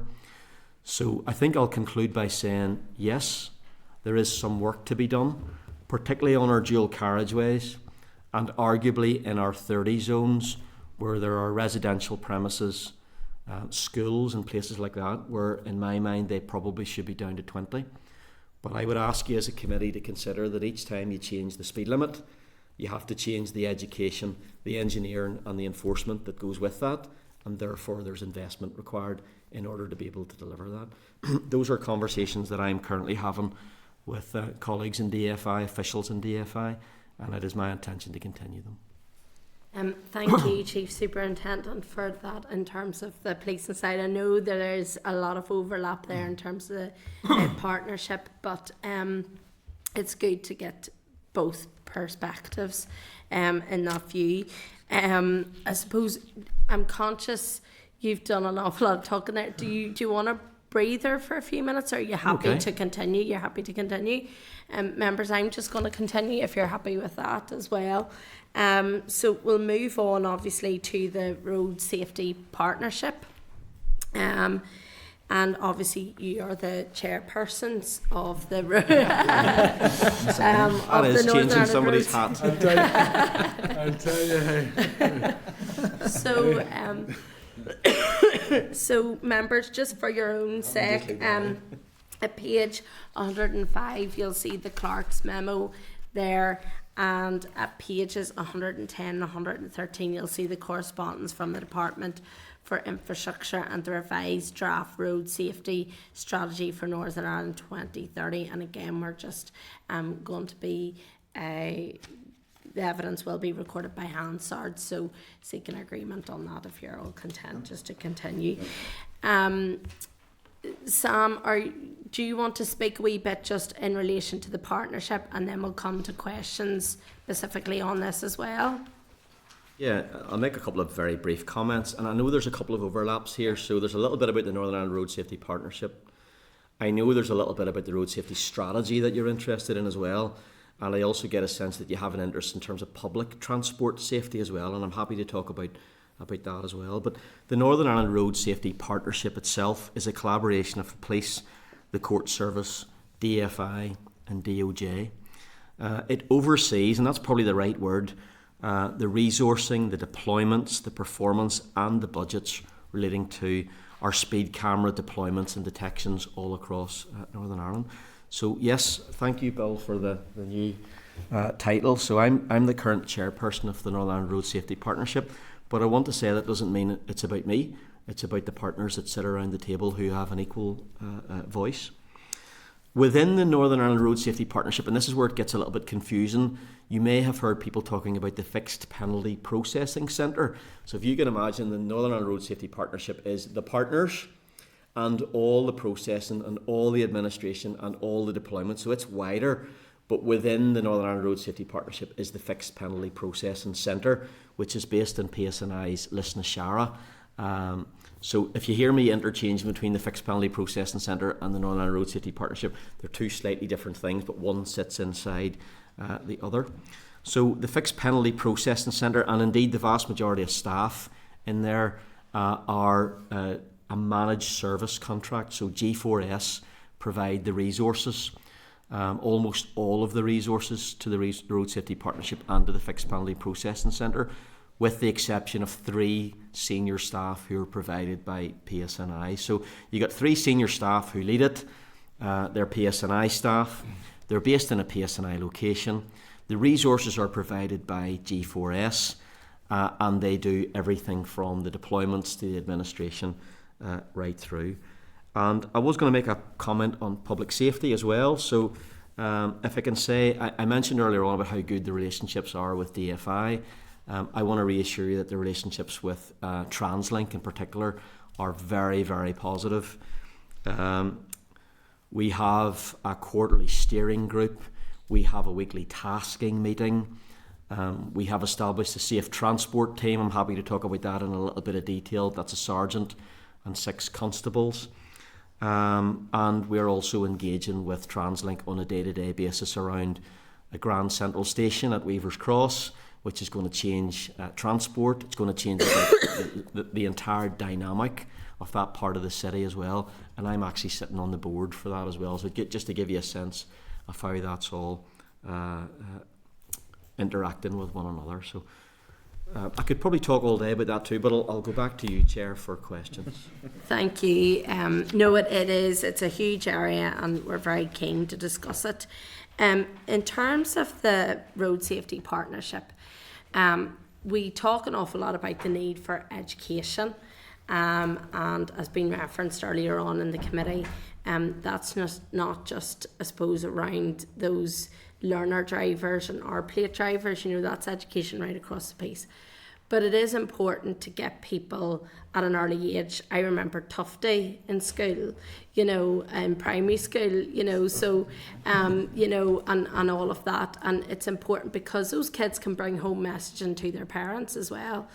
But just looking at the road safety partnership, there's 2 departments which I think are missing from that partnership, and that's education and economy. And the reason I say that is because I'm aware of incidences that happen outside the school gates, and in a sense, to put it bluntly, EA essentially wash their hands because it's outside the school gates. But it is still important from an educational point of view in terms of the issues outside school gates that happen. And also economy, and the reason I say that is the likes of lorry drivers, your private companies where they have vans on the road, etc., etc. You have people who are driving long distances, all of that. Can you maybe point to why those 2 departments are maybe not included and what the relationships are there? Because education is a huge piece that we've talked about a lot in the committee today. Well, first of all, Chair, I'm glad to hear you talking about Tough Day, because I can remember Tough Day as well. It was in my late education, I hasten to add, but I can remember Tough Day as well. But I think that whenever we use the term the Northern Ireland Road Safety Partnership, I think people instantly think that that is the group that is responsible for road safety in Northern Ireland, and it's not. And maybe that's where a little bit of the confusion comes in. So the Road Safety Partnership, if you were to examine the terms of reference, it very much has barriers around the safety cameras, the static ones, the mobile ones, the vans, and the processing of all the activity that relates to that. And when the Northern Ireland Road Safety Partnership was established, it was entirely about the cameras and the processing. So it's not, maybe the title itself is a little bit misleading. And I think when people see that, and a number of people have asked me that question, Chair, as well, it's not about road safety in its broader sense right across. I mentioned earlier on about the establishment of a strategic forum with DFI that has met twice. And I see that strategic forum, and I know that my colleagues in DFI and beyond in the other emergency services very much see that as a much broader approach. And I like to look at it in policing terms. We use gold, silver and bronze all the time. And without going into all the detail, I see the gold group, the strategic group, being this new group that has been formed with those broader responsibilities. But I see the Northern Ireland Road Safety Partnership as a silver group with very much boundaries around the deployment of safety vans and all the processing that relates to that. There is another tactical group that exists, that is chaired by DFI and PSI, and many other agencies are involved in that, whose responsibility it is to take forward the road safety strategy. And again, I hope this is making sense, folks, but if you can imagine, the Gold Group, i.e. that steering group that's recently been formed, is about the road safety strategy, and it's about coordinating at a strategic level all those various organisations. That tactical group that has already existed has been engaging with the various organisations to take forward the road safety strategy. But I felt, as the chair of the partnership and seeing some of my staff go into the tactical group, that was the gap. And that gap has now been filled with that strategic forum that is chaired by Julie Thompson from DFI. So I really, really welcome the formation of that group. And in my mind, Chair, the Northern Ireland Road Safety Partnership needs to continue to do what it does, i.e. oversee the safety vans and the static cameras. And it's these other groups that probably need to develop a little bit more. And I'll conclude by saying at the first meeting, we did have a conversation, Chair, around, DFI, DOJ, DERA and the emergency services. Is that where it stops? And the answer is probably no. But given the fact we've only met twice, we wanted to get it up and running at that strategic level and then develop it out. And we've even started talking about engaging universities, academics and people like that. So hopefully that provides a bit of clarity on the NIRSP and its functions and responsibilities. Thank you, I appreciate that. So vans and cameras and that element of stuff, and the data that you're getting from that, yes, the detections that you're getting, and the community concerns that come through the likes of our offices and one thing and another, and we report that to you, the likes of yourselves. If you could put it in this, those are like hotspots nearly in areas where those community concerns come through and you deploy your vans there. So then where does the limit come for the likes of yourselves in the partnership, where you're looking at the data that comes from those cameras and go, right, DFI, there is an issue here in terms of engineering. There is something that we need to look at here around that road. And I know we had a discussion earlier about, it's not, can't blame the road all the time. It's decision making. But in terms of yourselves, that balance, that tip of decision making around the engineering piece, where does that come in? Yeah, so I think I mentioned earlier on that there are 99 permanent locations. So those are locations that have been regulated, and cameras are there, and that's the ones we chatted about earlier on, where people will know where the cameras are going to be. There are 162 community concern locations, and you're exactly right, Chair. So that might be a community group gathering a little bit of evidence. It may be a local MLA, for example, who's had a number of people come to them and say, this particular road, or there's a school there and it's just not working. That'll be a community concern location as well. But another community concern location will be somewhere where police officers or police staff have also identified issues, and that could be a road education officer, it could be a traffic officer, it could be a traffic management officer. There are various specialisms. So those community concern sites are being identified from a number of different locations.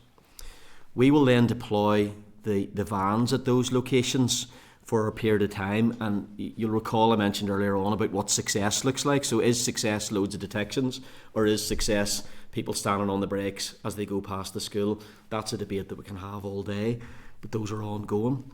In terms of the data that we collect, so I mentioned earlier on about 80,000 detections by the speed vans. So we have all that data collated in terms of locations, times a day, you name it, we have it. That's all communicated at a number of different levels across to our DFI colleagues. So first of all, at a strategic level, that's where the strategic forum needs to kick in and really go to another level. And at the meeting last week, we discussed the fact that we all have collated data, but we need to share that more and make sure that we overlay it and ensure that with limited resources and limited budget, that we're putting our resources and budget in the right place. That tactical group that I talked about has been in existence for some time. So that is one of my superintendents It is a senior official from DFI and many agencies coming together. And if you look at the back of the road safety strategy, it does talk about many of the agencies that come together. So we provide that information in terms of locations and detections all into that particular group. But I need to talk about the tactical level as well. So I mentioned the traffic management officers earlier on. So we have 4 traffic management officers who are based in various locations around Northern Ireland, and they're dealing with DFI practitioners on a day-by-day basis. And as a senior police officer and as an operational police officer down through the years, I have seen occasions in different locations where an MLA has raised a concern. So the MLA, the local senior police officer, the traffic management officer and the DFI practitioner have all come together. They've looked at a specific site, and I'm pretty sure people in this room have experience of that. And the speed limit has perhaps changed from 60 down to a 40, or there's been an agreement that we would deploy other means or other technical measures, or perhaps there might simply be an agreement that this becomes one of our community concern locations for a period of time. So I want to reassure you, Chair and committee members, that that communication is happening, that sharing of data is absolutely happening. And that's why I see the Northern Ireland Road Safety Partnership being very clear in terms of its responsibilities, and then bringing that information to the tactical group, and then if necessary to the strategic group, so that it can be more informed. I don't think the partnership is the right place to be able to talk about those broader education principles and those broader investment opportunities. And just lastly for myself, just in terms of the draft road safety strategy document, which includes statistics like a reduction of at least 50% in the number of people killed or seriously injured in road collisions by 2030, and that's based on a 2014 to 2018 baseline. So I'm just wondering about the partnership's views on the targets and the strategic outcomes that are included in the strategy, and how achievable you think those targets will be. Well, the same question was asked over here earlier on about the road to zero, and it's almost the same response. So, I support the strategy. I think the strategy is absolutely the right thing to do, and is absolutely based on the right principles. I'm very content as well with the people that sit around this strategy, the agencies that are involved, the commitment that's there. And you're right, Chair, it does talk about 35 fatalities by 2030. It talks about a reduction of 5% in the number of KSIs, and it also talks about a reduction in the number of children and young people that are injured and killed on our roads. Your question is, am I concerned? I think that's what you're asking, and I'll repeat what I've said a number of times today. If we continue to invest the way we have invested over the last 10 years, over the next 6 years, I'm not convinced that we can reach these targets. I'm not convinced personally that without... So sorry to interrupt, that's a key challenge then, is the investment. Yeah. So, this is 2024. We've 6 years to go. And in the next 6 years, we've got to drive the number of fatalities, pardon the pun, down to 35. Without investment in education, without investment in policing, without investment in enforcement, without investment in education, these are still the right targets. Indeed, the target, as mentioned earlier on, is 0. But without investment, I'm not convinced that we can reach these targets. Okay, thank you, Deputy Chair. Thanks, Chair. So my point sort of leads on from that. It's around the impact of communication and awareness in terms of advertising and informing the public through it. I'm just wanting to know, firstly, how you go about assessing the impact. Where's working? Well, they say 50% of advertising works, but they're not sure which 50% it is. So I'm just wondering how you go about assessing that impact, and also, do you think we're getting the most value for it, and are we spending enough on it, or is that another critical point in terms of the funding? Well, the short answer to the third part is, are we spending enough? No, we can always spend more. I think I said earlier on that you shouldn't be able to get in a vehicle and travel from any location to any other location without being reminded of the dangers that exist on the roads. The cause and effect analysis that we're looking at will absolutely tell us when education was to the forefront, and will tell us when that education had an impact until that information is forthcoming, until that analysis is complete, I would simply be guessing. Okay. My heart tells me, as a citizen, as somebody who lives here, and looking at the high level, that kind of high impact, hard hitting communication absolutely is what works, and people need to understand consequences. But I neither have the evidence or the stats to be able to prove that right now. I'm 100% sure that other colleagues within DFI have already looked at this, though. I know there's a communications group within DFI, and I'd be 100% sure that they've already looked back and worked it out. I'm looking at it from a policing perspective. I'm looking at it from a legal perspective. I'm looking at it from a vehicle safety perspective. But you're right that a lot more digging needs to be done around what works. But to conclude, we have to do more comms. We have to invest in more education. We have to let people see what that looks like. We have a partnership at the minute with U105, and hopefully you've heard some of those messages on U105, and that simply came about with the manager of U105 sitting at an event next to me, and he said to me, and I quote, "Sam, is there anything I can help you with in terms of road safety?" And I said, as a matter of fact, there might be. And so we're getting some free advertising there from U105, and I need to commend business in the community as well. So they've come on board, and we've done a couple of sessions, and we're now rolling out some of our education, particularly this Fatal 5 stuff, to the likes of organisations who have lots of vehicles and lots of vans on the road in particular. So we're targeting that education and that communication. But again, I'll conclude by saying we're only scratching the surface. You know, we really are, and we need to spend a whole lot more money. And that's why I mentioned earlier on about that amplification of messaging. We can do so much more communication with all of the public. I'll take my hat off to U105 and that collaborative approach. I think it is really worthwhile. It'd be nice if our actual public broadcasters who could do it for free would actually give up some of their time to broadcast some of the important images and messages need to put out there as well. Two other points, just in terms of collaborative approach, obviously we've got PCSPs in the local areas. I'm just wondering what the collaborative and overlap approach is. I mean, I think often they're best placed to understand the key issues in local areas, particularly around antisocial behaviour, around the transport teams and around halts and train stations, but also in those areas where community concern locations exist. I'm just wondering, do you think there's enough of an overlap, and is there enough sort of strategic work going on there? Yeah, the short answer is yes. So I've spent many years engaged with the PCSPs, and they are absolutely the right forum for us to be involved in. Some people have suggested we engage road safety via the community planning forum. I'm not convinced that that's not the right forum for me, so the PCSPs are right. On our control strategy, you'll be pleased to know, is a re-engagement with the PCSPs. So all this messaging, all this communication, all this data, all this pleading with communities is part of what we're going to do in 24-25, go back around all the various PCSPs and re-engage them. And can I commend the PCSPs?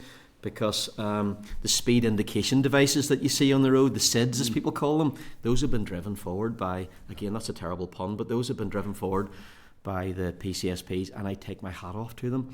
And on our control strategy, I've asked this year that we do a little bit more work around, well, how do we maximise the number of SIDs that exist? Because a wee bit like the conversation earlier on, when you get the light flash or you know where the camera is, people have a tendency that when you get that sad face to stand on the brakes, and that's positive. So we want to invest a little bit more in those as well. Well, you've led me to my final point, because I sort of stole the limelight. That's exactly what I was coming to, the value of SIDs. I drive often over to Scotland for another job that I do, and as soon as you get off the boat, every single village has a SID installed by the village community often, and as you say, everyone wants to hit the green smiley face, but here it's like pulling teeth to get them installed. I take my hat off to the PCSP and the work that's been done to install the big ones that move around, but there's a real difficulty among community groups, particularly in rural areas, who want to see them installed in the lampposts or at the entrance to those villages. And they come up against barriers with DFI, and they come up against funding and barriers. What more can be done to open up the opportunity for local village and community groups to avail of these outside the ones that are funded and moved around by the PCSPs? I do think there are a number of barriers there. They're not insurmountable barriers, but No, there are some difficulties. I've been trying to get over them, but it is proving difficult. There's some difficulties around who owns the particular lamppost and what the purposes of that lamppost are. Okay, for election poster, by the way, but seemingly not for a SID. Well, I'm not going to make any comment on that whatsoever. But Yes. Electioneering going on there, John. That's, Fair play, but- That's something that I don't think the Northern Ireland Road Safety Partnership can fix. Okay. I think that's something that the strategic group maybe has to have a look at. And certainly on our control strategy, I want to maximise the use of those. That would be beneficial. It's like a whole lot of things in this place that we live. Sometimes it feels like it's dead easy to do. When you go to do it, there's various hoops to jump through. And that's where I can have a little bit of influence, but I would argue that the people in this room probably have more influence than me around that when it comes to influence with departments and changing legislation and things like that. So yeah, I'd like to see those. Maybe we could tie up on that, because as a committee as well, because I know of one group locally who got the funding for the SID, but just ended up giving up because they couldn't get through the red tape of actually getting it installed. And that is frustrating, because their intentions were the right ones, and that's to protect life. I'm happy to work with you guys around that. Appreciate that. Thank you, Chair. And take that forward. And I know there's some issues even around the supply of electricity and whether they're electrical or whether they're driven by solar. Yeah. But yeah, I think there's a big opportunity there for us, Chair. And I think at this stage, I just want to put on record, thanks to our local PCSPs, because they are doing some brilliant work locally on the ground, and there's great community link up there within our PCSPs, so it's great that we have them here. Cahill? Thanks, Chair. We're back again, Sam. It's been quite an interesting conversation. And I mean, obviously the committee has a job of work to do following this presentation. Just a couple of observations, because, and I want to put on record our thanks to the likes of Road Safety NA Group and the Road Health Support Group as well, led by Monica Heaney, and that there's a number of partners out there who can play their part, and we certainly welcome that. But it's quite interesting when you say about the SIDS, because I remember we fought hard to get them down Middletown Village on the border there, because of the type of road it is. They couldn't put up ramps on the road, so and it does work. My issue for the SIDS is simple: you're getting the message out, and that's the important part. And back to you said, it doesn't matter what kind, whether it's a SID or a van. I know certainly travelling in the south, you know the vans are going to be in the same place. You don't know what day they're going to be there. But the point is that certainly people may slow up, but it's getting the message out consistently, whether people get done or not. Now, my frustration is this: when they come up the knock dual carriageway and you start 50, 40, 30 and then it's back round again. Now, sometimes that can be frustrating, and I mean, it's about road users and getting people to buy into things, and then that enforcement side. It may not be a bad thing to put 20 miles an hour, because it's all about getting messaging, and if you're repeating the same message all the time, that's the key. Leading on to that, I've never seen on the motorway, and it used to be in the south in particular, that a sign up and they put up the road desks every year. A big physical sign to say, there were 120 or whatever number it was. Even coming down the motorway, it might not be a bad idea to put it. Do you realise that up to the 5th, the 6th, to the 30th of June, there's been, just to get that message out again. I mean, it'll not do no harm to repeat the message. And that's just so. I'll leave it at that point. Just to add a couple of points here I want to raise. You mentioned the transport team, the safe. Just a wee bit on that and how you're engaging with TransLink, and also I want to bring up active travel and the barriers and the challenges to it as well. Just those 2 points. Okay, so there's a lot there, and you can hopefully understand my view on the SIDS. I think they're really positive, and we should find a way to roll them out as much as possible. And I agree there about education. The SIDS, remember, just in case you don't know what they are, they're not going to catch anybody. They do record data in terms of speed, but it's for information only. They don't catch anybody, but people put their foot on the middle pedal, which is the answer, coming in past a school or something. You talk about the knock dual carriageway. Perhaps I can take this opportunity, Chair, to talk about my frustration sometimes whenever it comes to the deployment of the speed vans. So we do receive, and by we I'm talking about the partnership, a lot of criticism and a lot of negativity about where the vans are parked, and a lot of commentary around the fact that they're behind bus stops and they're hidden behind trees and things like that. And I have to say that there are occasions when they could probably be parked in a better location. And I'm not going to say they're always perfect, but the vast majority of times when they're challenged, the image that you see or the information that you've been presented as an MLA, so when somebody walks into your office and rings the phone, can I simply respectfully ask you to challenge back? Because what we've started doing in response to that, we have asked that every single time a van deploys that they take a photograph of exactly where the van was deployed. And what we're discovering is the information that's being presented to you as MLAs is wholly different than the information that is the reality.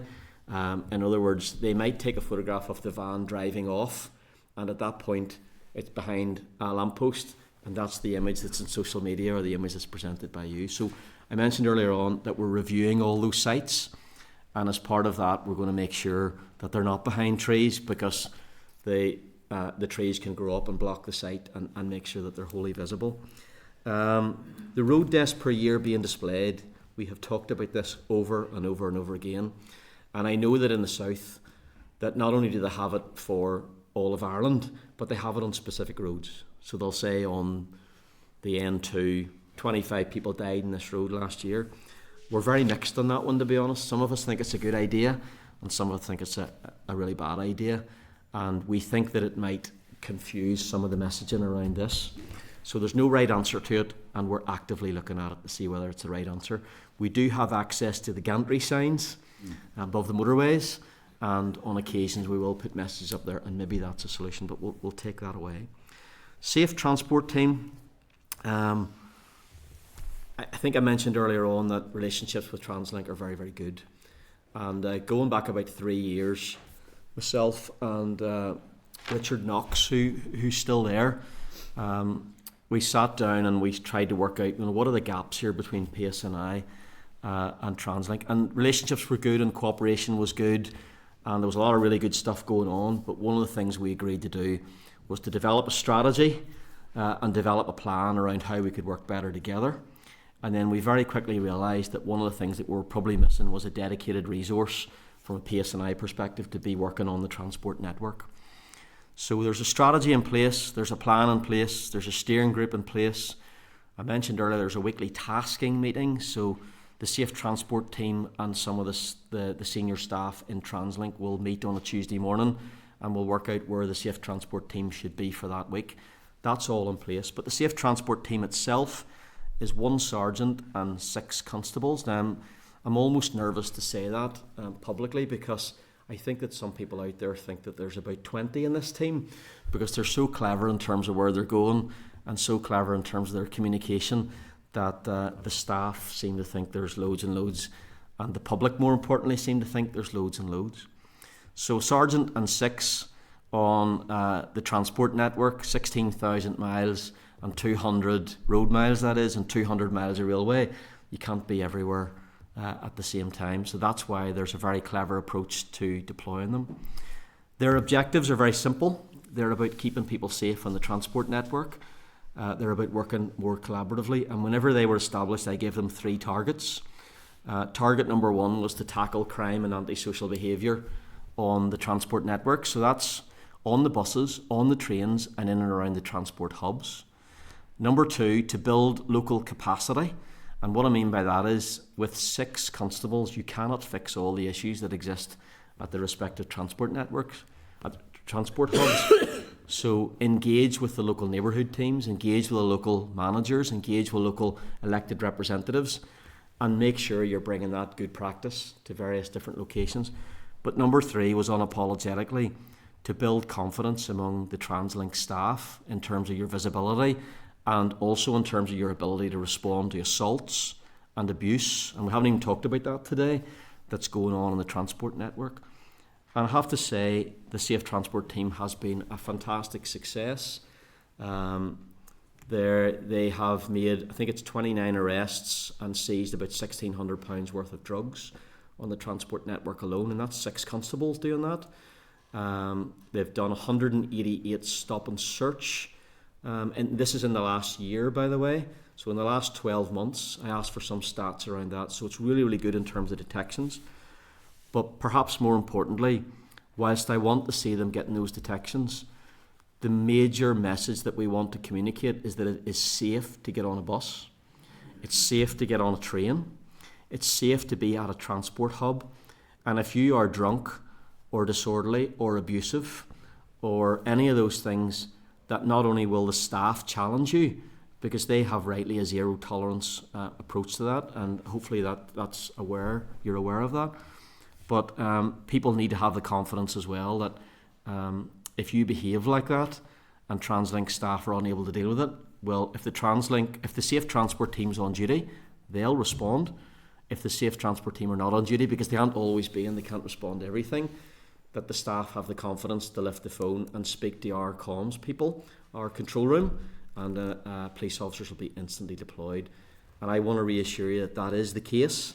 So the safe transport team are doing a fantastic job, but importantly, the relationships exist in the wider approach to everything from disorder to drugs, even to fare evasion, and right through to keeping people safe and responding. And there's a really good example there a couple of weeks ago. I'm sure you saw it on the news with the individual in Larne who seriously assaulted the TransLink member staff. Police responded brilliantly. Safe transport team were involved. The individual was arrested, charged, and has been remanded in custody. And as far as I'm concerned, that's exactly what they need to do and send out that message to people using the transport network. Sorry, that was a really long response, but hopefully there's a lot there for you. Just on the active travel stuff? When you talk about active travel, you talk about encouraging people to yeah. So, listen, I know that the safest way to travel in Northern Ireland is not necessarily to get into your car. We've spent, an hour and a half talking about that. The statistics around travelling on public transport are very encouraging in terms of your safety. I'm not going to make any comment around cost or anything like that. That's not my responsibility today. So, yes, we're working with TransLink around that. And if you look at our MOU, at the top of our MOU is about encouraging people to use the transport network, because if they feel safe on the transport network, then people will be encouraged to use the transport network. So yes, there's a lot of that going on. The Chief Constable and the Chief Executive of TransLink met recently. I was in the meeting and they agreed that in an ideal world they'd love to have about 20 constables in the safe transport team and would be deploying right across transport hubs in various parts of Northern Ireland. We don't have the money for that right now, but that's where we're going. Just to follow on, thinking a wee bit about cyclists and everything else and the barriers and challenges that they face as well. I mean, because it's something which I want to try and promote over the next number of years. And, Are you talking about on public transport? Yeah. Well, cyclists as well using the roads and pedestrians and everything else in terms of road safety. Have you had that conversation? Yeah, those kind of conversations are ongoing. I would be lying if I was sitting here today and able to give you a lot of evidence on it, so it's kind of just anecdotal stuff, but yeah, that's ongoing. When we talked earlier on about the types of road users that are at risk, we haven't really alluded to cyclists. We haven't alluded at all today to motorcyclists. 2022 was a really bad year for motorcyclists. I think, if I remember right, there were 17 motorcyclists killed. In 2022, 2023 wasn't just as bad. But from a cycling perspective, yes, we are encouraging people to stay safe, and part of that communication is very much to use public transport. Okay, thank you. Thank you, Cathal. And we will have, with Bike Week as well, we'll have active travel and Sustrans and things next week as well, so it'd be good to get some evidence from them as well in relation to everything. Stephen? Thank you, Chair. Just briefly around the school safety, and I do appreciate you've covered a lot and it may overlap with your other hat. Just back to the 20 mile per hour zones outside schools particularly, I understand there's over 200 currently across Northern Ireland, and I'm certainly pressing the Minister for a further rollout of them. We had an incident last week in a school in Bangor where there was a very near miss, and it was CCTV video. We've now arranged a meeting on Friday, and we appreciate your colleagues' assistance and interest in that, along with DFI, with another one a month ago as well. So we're just keen to hear your views on the effectiveness of the 20 mile an hour safe school zone. I know it's not the silver bullet, but in this particular instance last week, the lights actually weren't flashing. They're not working at the minute. We've got one of them fixed, but there's a few more to fix. So just keen to hear your views on the effectiveness of that. So from a speeding perspective, the faster you go, the more likely you are to cause damage. And there are very, very specific statistics around the difference between being hit with a vehicle when the vehicle's travelling at 30 miles an hour and when the vehicle's travelling at 20 miles an hour. I don't have those statistics in front of me, but it's a massive, massive jump in terms of a vehicle coming into contact with a pedestrian, particularly a child. I'm totally in support of the 20 mile an hour zones, particularly around schools, and I know that there's a whole lot that that you slow down when the lights are flashing. The slight concern that I have is being able to police all of those. I've talked earlier on about 16,000 roads. You've talked about 200 schools. Yeah. There's no way in this world that we can have road policing officers at all those locations. There's probably no way in this world that we can have police officers at all those locations. And whilst the 20-mile-an-hour zones are really, really important, educating people around those is even more important, because catching people, and again, I'm sorry for using that term because I know some people hate that term, but catching people in those zones is very, very difficult. But I will reassure the committee that when specific issues arise around a particular school, I know that not only do the local police officers, the local neighbourhood team get involved, that's where the traffic management officer's role comes in as well. And if necessary, that's where we can deploy road policing officers as well in and around that particular school. Quite often my experience is that the issue is not necessarily just at the school. The issue is in that community and that broader local geography where people are driving like maniacs, and it just happens to be past the school as well. Thank you, Sam. Totally in support. Sure. Thank you. Thank you. And just conscious of time as well, so if we could just keep as concise as possible. Keith? Thank you. Thanks, Sam, again. You talked about detections, 80,000 detections. Is that what's that figure like year on year? Is that about the same sort of figure? 2021 it was 63,000. 2022 it was 66,000. 2023 it was 80,000. It was 79,700 and something, but it's not too far off 80,000. So there's definitely been an increase there. The reason for the increase is probably the rollout of additional vans. So there are currently 10 mobile safety vans. If you go back a couple of years, there's 10 at the minute. So following on from that, the whole Northern Ireland Road Safety Partnership funding model, and I'm not suggesting the van is relevant to that, but what does it take to run that organisation a year, and where does that money come from? The money comes from the fines and the fees. So I done a quick calculation, and you can correct me if I'm wrong. What's an average? What is the cost to you if you're done with a van, or done's the wrong term? If you're caught speeding, what is the figure? I think it's 90 at the minute. So I done a quick calculation at £60 is 4.8 million. So what does it take to run your? Is it taking that? No, it's not that high. Last year it was 3.35 million. Incoming? Yes. And all was... Have I done that calculation wrong then, Sam? If 80,000 detections and I based it at £60, gives you 4.8 million. Yeah, but those are the detections for the calendar year of 2023. Okay. So the figure of 3.35 million is the figure... To run your organisation, 3.35? Yeah. The 3.35 is the 23-24 income. The figure that I'm quoting you, around 80,000 detections or 79,790, whatever, that's the calendar year 2023. So there's going to be some little discrepancy there. I can't understand how your funding model works if you base it on detections. Right? Your organisation should be so much to run. And theoretically, let's say you're getting more detections, you could say, okay, people are doing more speeding, we're getting more detections, we'll put another van on the road. Yeah. Theoretically, to get more detections. So how is your funding model? Is it based purely on detections? Yes, is the short answer. But is that the right way to do it? And I know you need the money to run the organisation, but is that the right way to fund the model? Well, it may not be, and if someone has a different way that it could be funded, I'm happy to do that.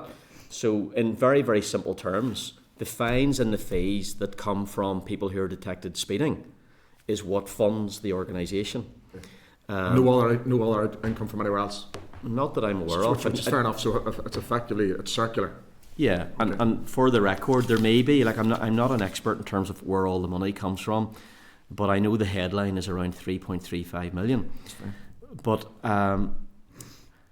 it's not just as simple as if you get more detections, you've got more money, therefore you can put more vans on the road, because with more detections comes a requirement for more processing. So I therefore would have to go to G4S first of all and say I need more staff to do this, and there's always that balance around making sure I have the right number of staff to be able to process them all. And then I'm going to come on to G4S. Why is it G4S, and I have no issue with G4S, but why is these not, why agency staff? It's been a contract for some years now. And is that cost effective based on they're not your own? That's a wider debate. I think there's a wider debate around, the cost effectiveness of managed services full stop, and the cost effectiveness of the managed service within PSNI that G4S supply. It is effective right now. It's working right now. We have the right number of resources there right now, and it's delivering a service right now. But again, if analysis was done around a different funding model and it was presented to me as the chair and the committee, i.e. the Northern Road Safety Partnership Committee, we're happy to look at a different model, yes. It'd be good, Chair, and I know if we can, to get an understanding of the running cost. And I'm not taking away from your figures, Sam, to understand that 3.35 million, what is that? What's your ins and outs? To get a broad spectrum. And then one final question, can I? Very quickly, yeah. A switch one. You talked about all those different organisations, Sam, that you're a chair of within policing and DFI and all these organisations. I don't get an understanding of it. It'd be good to get a little bubble diagram to understand what the organisations are, their objectives, and who sits on them. Just a little A4 idiot's guide to what they are. I think it'd be good to understand them, because there's loads of them. You have them in your head, but I don't. Yeah, so in terms of the Northern Road Safety Partnership and the accounts, I'm happy to share the accounts with the committee. They're public document. Yeah, if you could. Keith is obviously reading our minds up here, because that was one of the questions that we were thinking of as well. So it'd be good to get that. And also, as Keith said, just like that bubble diagram just a guide to what those organisations are. It would be good if you could come back to us on that one. The only thing I would say about that one is that's maybe not for me to do. That's maybe for DFI to do. That's for the permanent secretary and the staff, because they'll have a better understanding of it than I would in terms of the strategic groups, and there's probably groups that I'm not aware of. Okay. I just want to touch briefly, and then I'm away, with respect to SIDS, and to be fair, John raised it and a few others. I got local businesses to buy SIDS as a sponsorship for a village, okay? But then there was big difficulties with getting them on the pole. You're not allowed to put on a lamppost, you don't have insurance, and then we got PCSP to adapt them. But that's something, if that you could look at possibly, Sam, broadly, to make that process easy. We groups is collecting money, our businesses wants to do it, but all you get is barriers. You don't get solutions, and you find that within government. Everybody's putting a wall up to prevent you doing a good thing. And it's what you can do with PCSPs and local communities to make them, because everybody sees a SID or they see a DFib now and they want one, and you can see the benefits of a SID, but it's just painful to get it. So it'll be what you can do to make that, because it is slowing traffic down, especially by schools and in rural villages. It's on my strategy for 24-25 around maximising the use of SIDS. I'll expand that a little bit, because it talks about SIDS, it talks about PCSPs. Maybe there's something about putting that together and making sure. And I've worked in Mid-Ulster, and you have a very proactive PCSP there and a very proactive manager there. I know, so a can-do kind of attitude. So I'm happy. Michael's very good, to be fair. He is very good. I'm happy to take that away. Again, I don't think the PSNI have the answer. It's a collaborative answer, but I'm happy to look at how we can improve that and how we can maximise the number of SIDS by breaking down all those barriers that exist. I'm happy to take that away and have a look at it. That would be great, thank you. Andrew? Yeah, I will be brief, Chair, and again, thanks for all the information so far.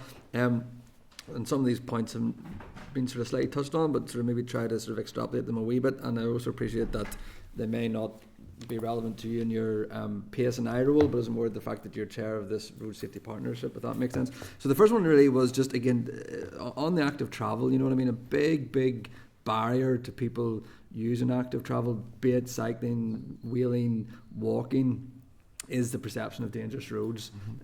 It's not even a perception, because it would, unfortunately, tragedies are with cyclists. So it would be good to get, if you sort of half admitted you didn't have maybe the knowledge right to the forefront of your brain, and that's understandable given the amount of knowledge you've already given us today.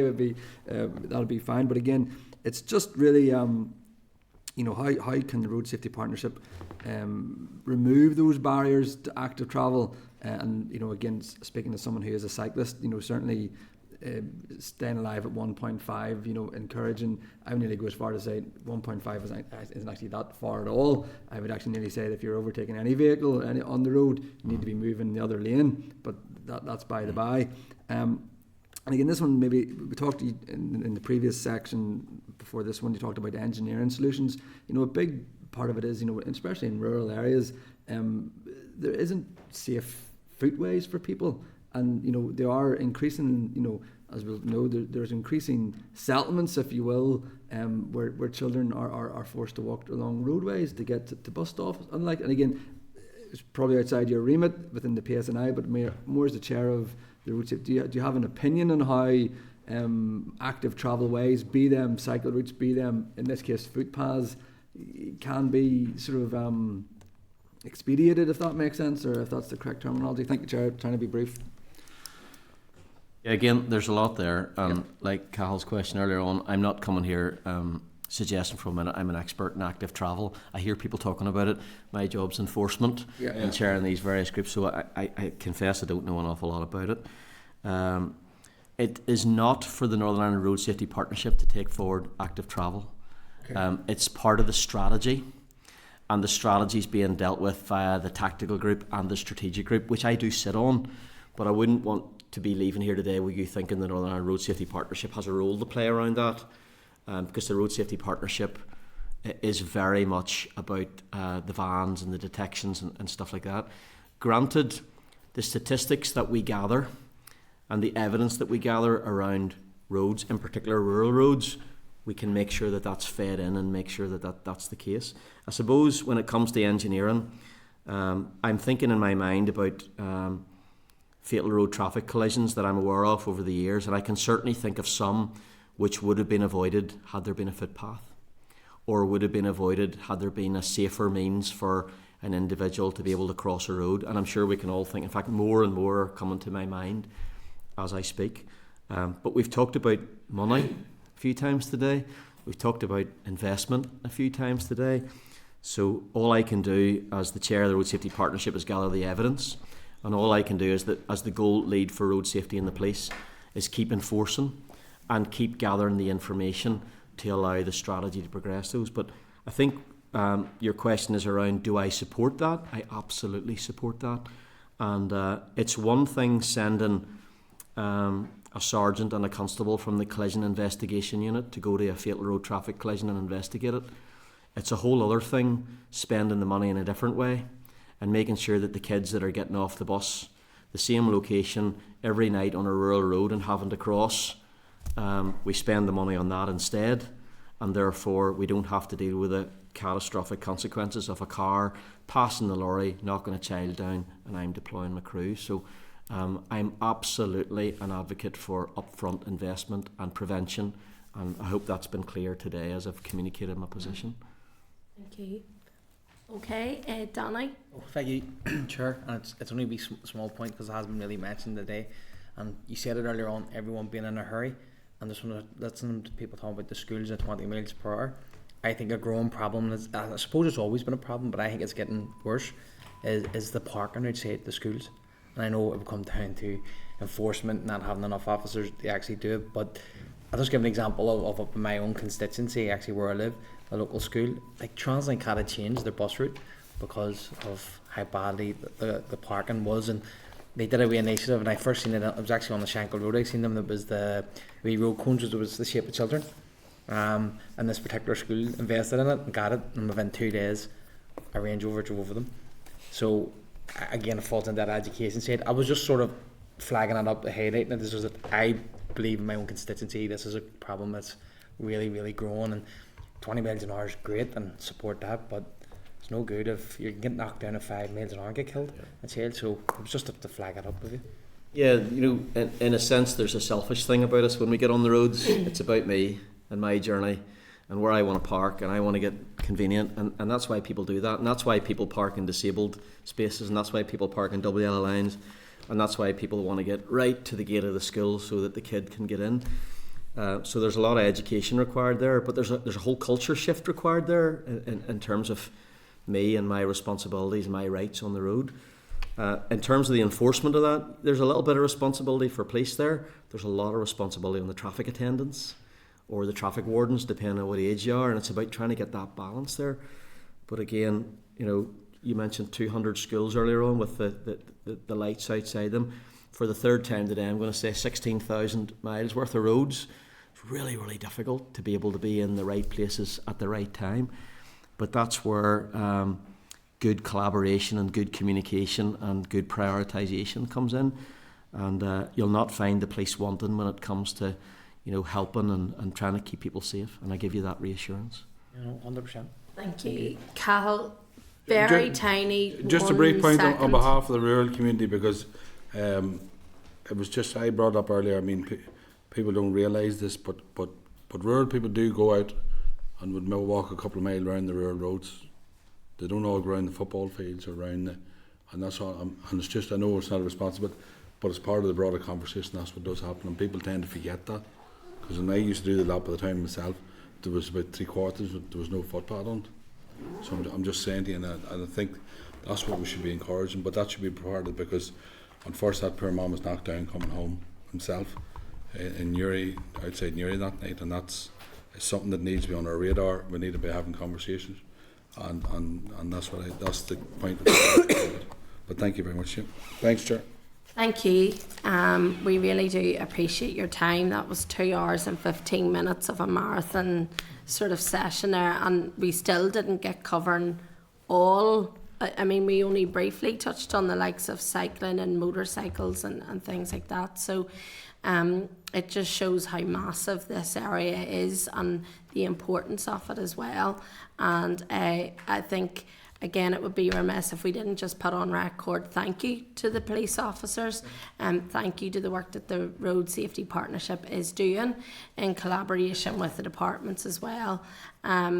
You know, because it's important that we have those in place and we keep developing and keep pushing those messages out there. So certainly from a committee perspective, you know, you want to ensure that there is 0 road deaths on our roads, and we appreciate your time today. So thank you very much. I think there was some talk earlier in relation to the 1970s and analysis of what intervention measures really were the driving force, pardon the pun, behind reducing some of those numbers. So it'd be interesting if there was any work around that the committee can see that as well, just in terms of obviously developing strategies and moving forward on this issue. So thank you for your time today. We really appreciate it.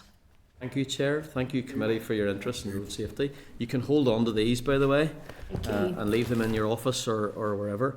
And yeah, happy to come back with both the international good practice that we're looking at, if there is any, and definitely happy to come back in due course with the cause and effect stuff. Yeah. That'll go through that strategic group first, and I'll maybe suggest there that we bring it back to this committee. Okay. That's super. Thank you very much. Thank you.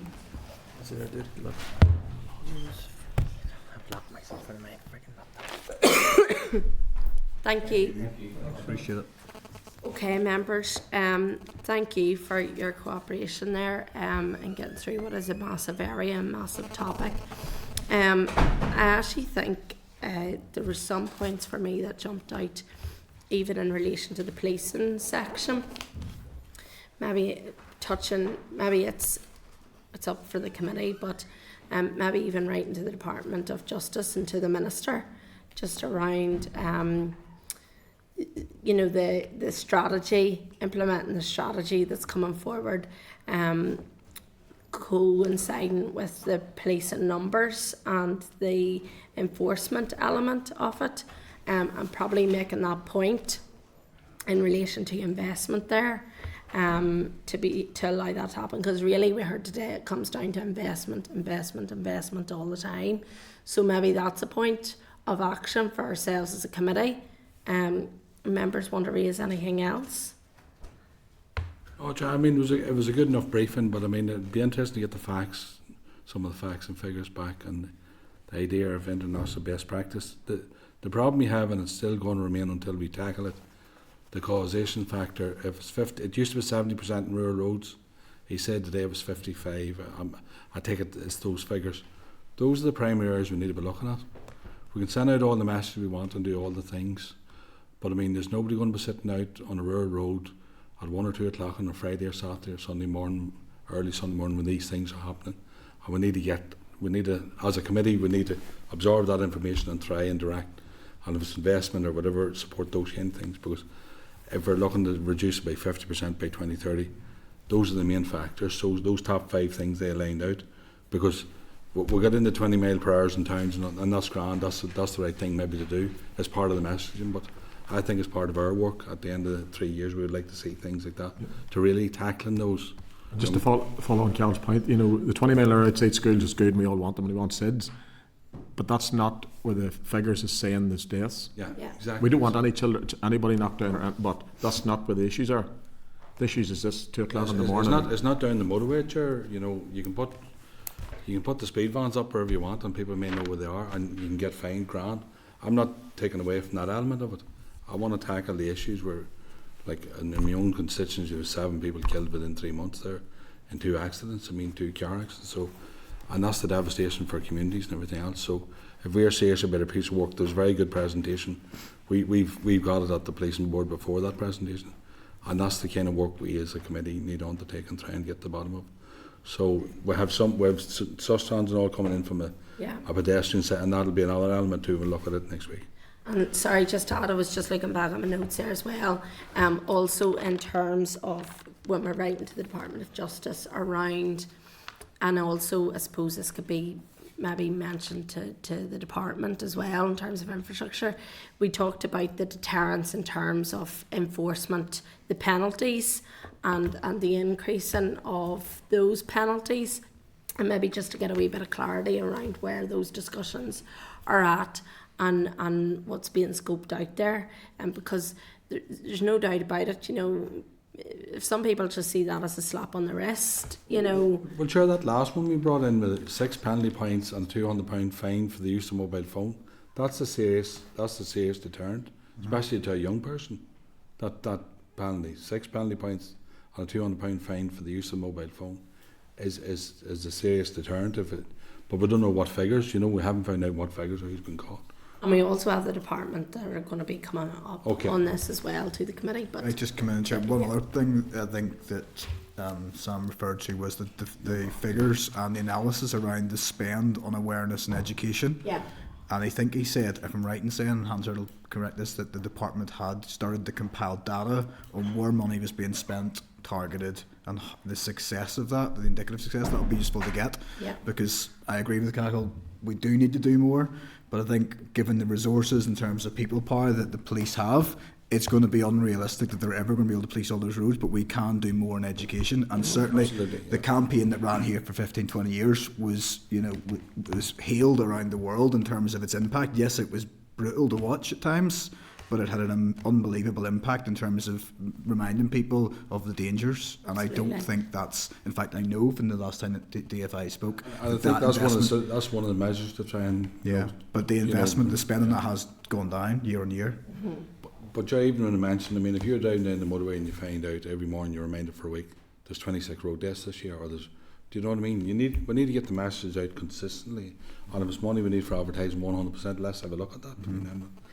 Be part of the solution, is, you know what I mean? That's what we want to do. The other point I made as well, I don't want to leave this too much, but I can't understand why our national broadcasting services are not buying this to do it for free. Why is the taxpayer paying commercial organisations to advertise on ITV when BBC could be running campaigns on a daily basis, an hourly basis, for free? There should be something overlapping there as well. It's mind-boggling. And it's interesting that was just through literally a chance conversation. May I just say? Just on John's point, why don't we write to BBC and ITV? Why don't we write to them and ask them what are they doing for road safety in Northern Ireland? Mm-hmm. Yeah, no, I think that's valid. It's not hard. Well, the mayor said just check out the Road Safety Week, who runs it. I mean, but you're right. I wouldn't. Let's write and see what's. Yeah. Okay, content with all of that, folks. Okay, bear with me. We're going to rattle through the last bits and pieces here. Okay. So item 9 is the SR 2024-108, the Planning Fees Amendment Regulations, Northern Ireland 2024. At page 150 is the statutory rule. At page 168 is the Examiner of Statutory Rules 15th report of the session 2023-2024. The rule is subject to negative resolution. And I'm informing members that the purpose of the statutory rule is to bring forward an inflationary uplift of approximately 4% to planning fees. There's been no change to the policy content of the SR since the SL1 was considered by the committee, and I'm informing members that the examiner of statutory rules had no comment to make on the technical aspects of the statutory rules. So are members content? Content, yes, but just want to make a comment. We had, myself and my colleagues, at meetings with people regarding planning, and people's paying for a service, and there's going to go up 4%, but they're not getting a service. Yeah. Now, I know that's different than this. Appreciate that, but I just want to make that point, Chair. They're paying for a service, but they're not getting it, and they've no other option but to pay this. Simple as that. But they're not getting a service. If this was private sector, you wouldn't be paying this. You'd be going elsewhere. So I just want to make the point. I concur. Yeah. No, and I take your point. All of us. People just get into that and just get bogged down for years in a process and a system that's not working. But we've no option with this till it goes. Quite a wide issue, but I concur. I think it's important to put it on record, and certainly this committee will be looking at planning going forward. We need to have an overall look at the plan and if whatever we're listening to what's going on the ground, and we'll see. It's certainly one of our strategic priorities going forward, so appreciate that. So if you're content, I'm going to read the motion. Yeah. Yep.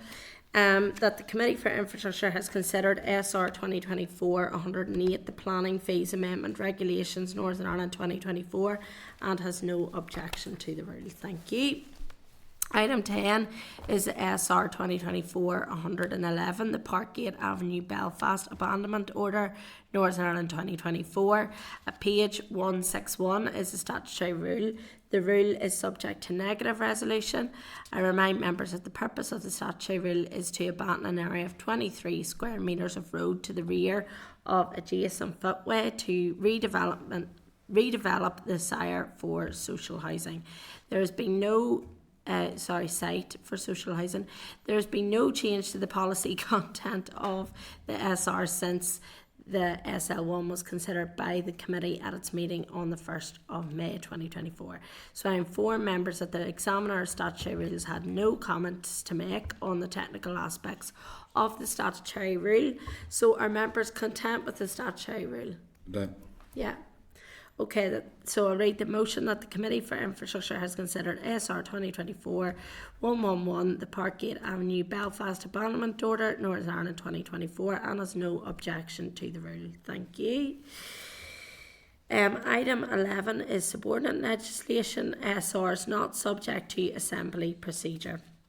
I advise members that there are two statutory rules that are not subject to assembly proceedings.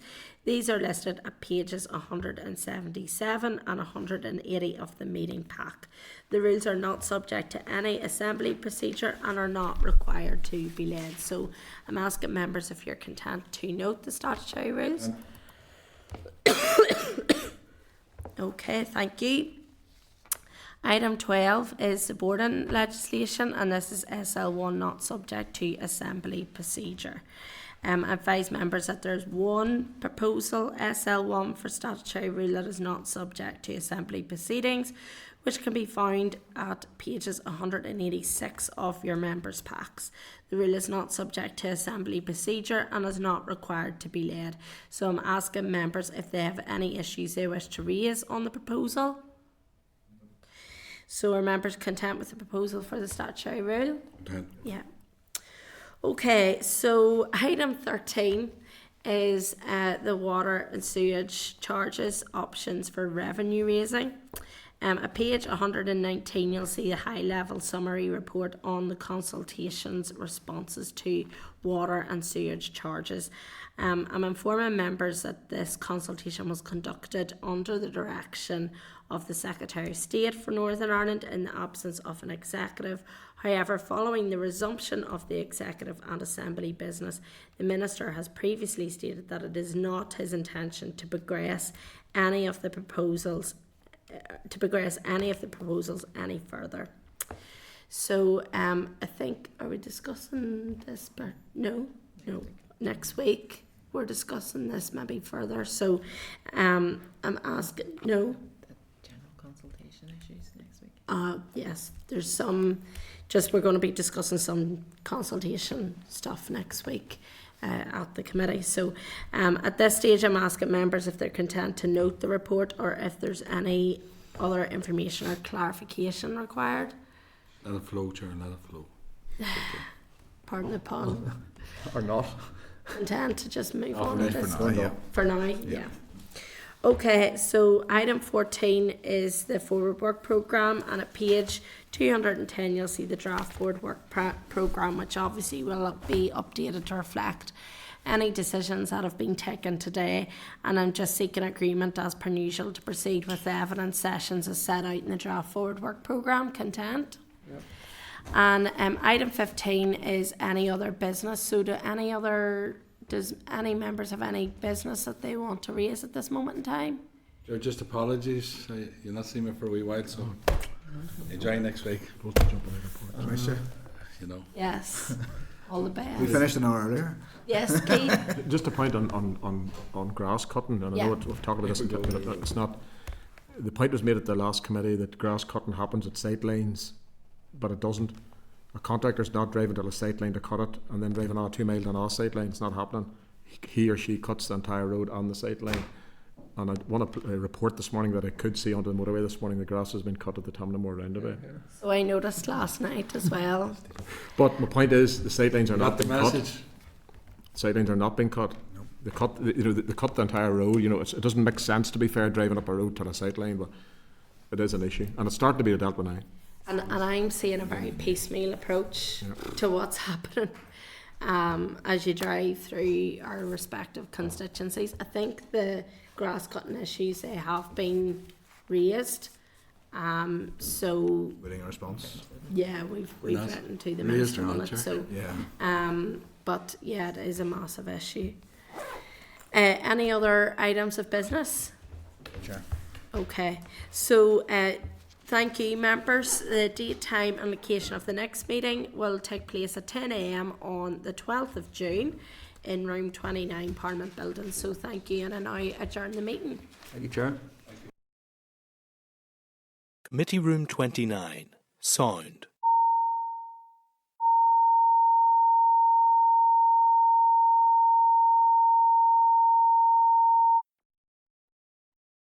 Committee Room 29.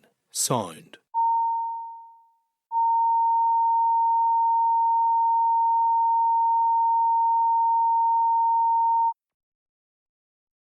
Committee Room 29. Sound.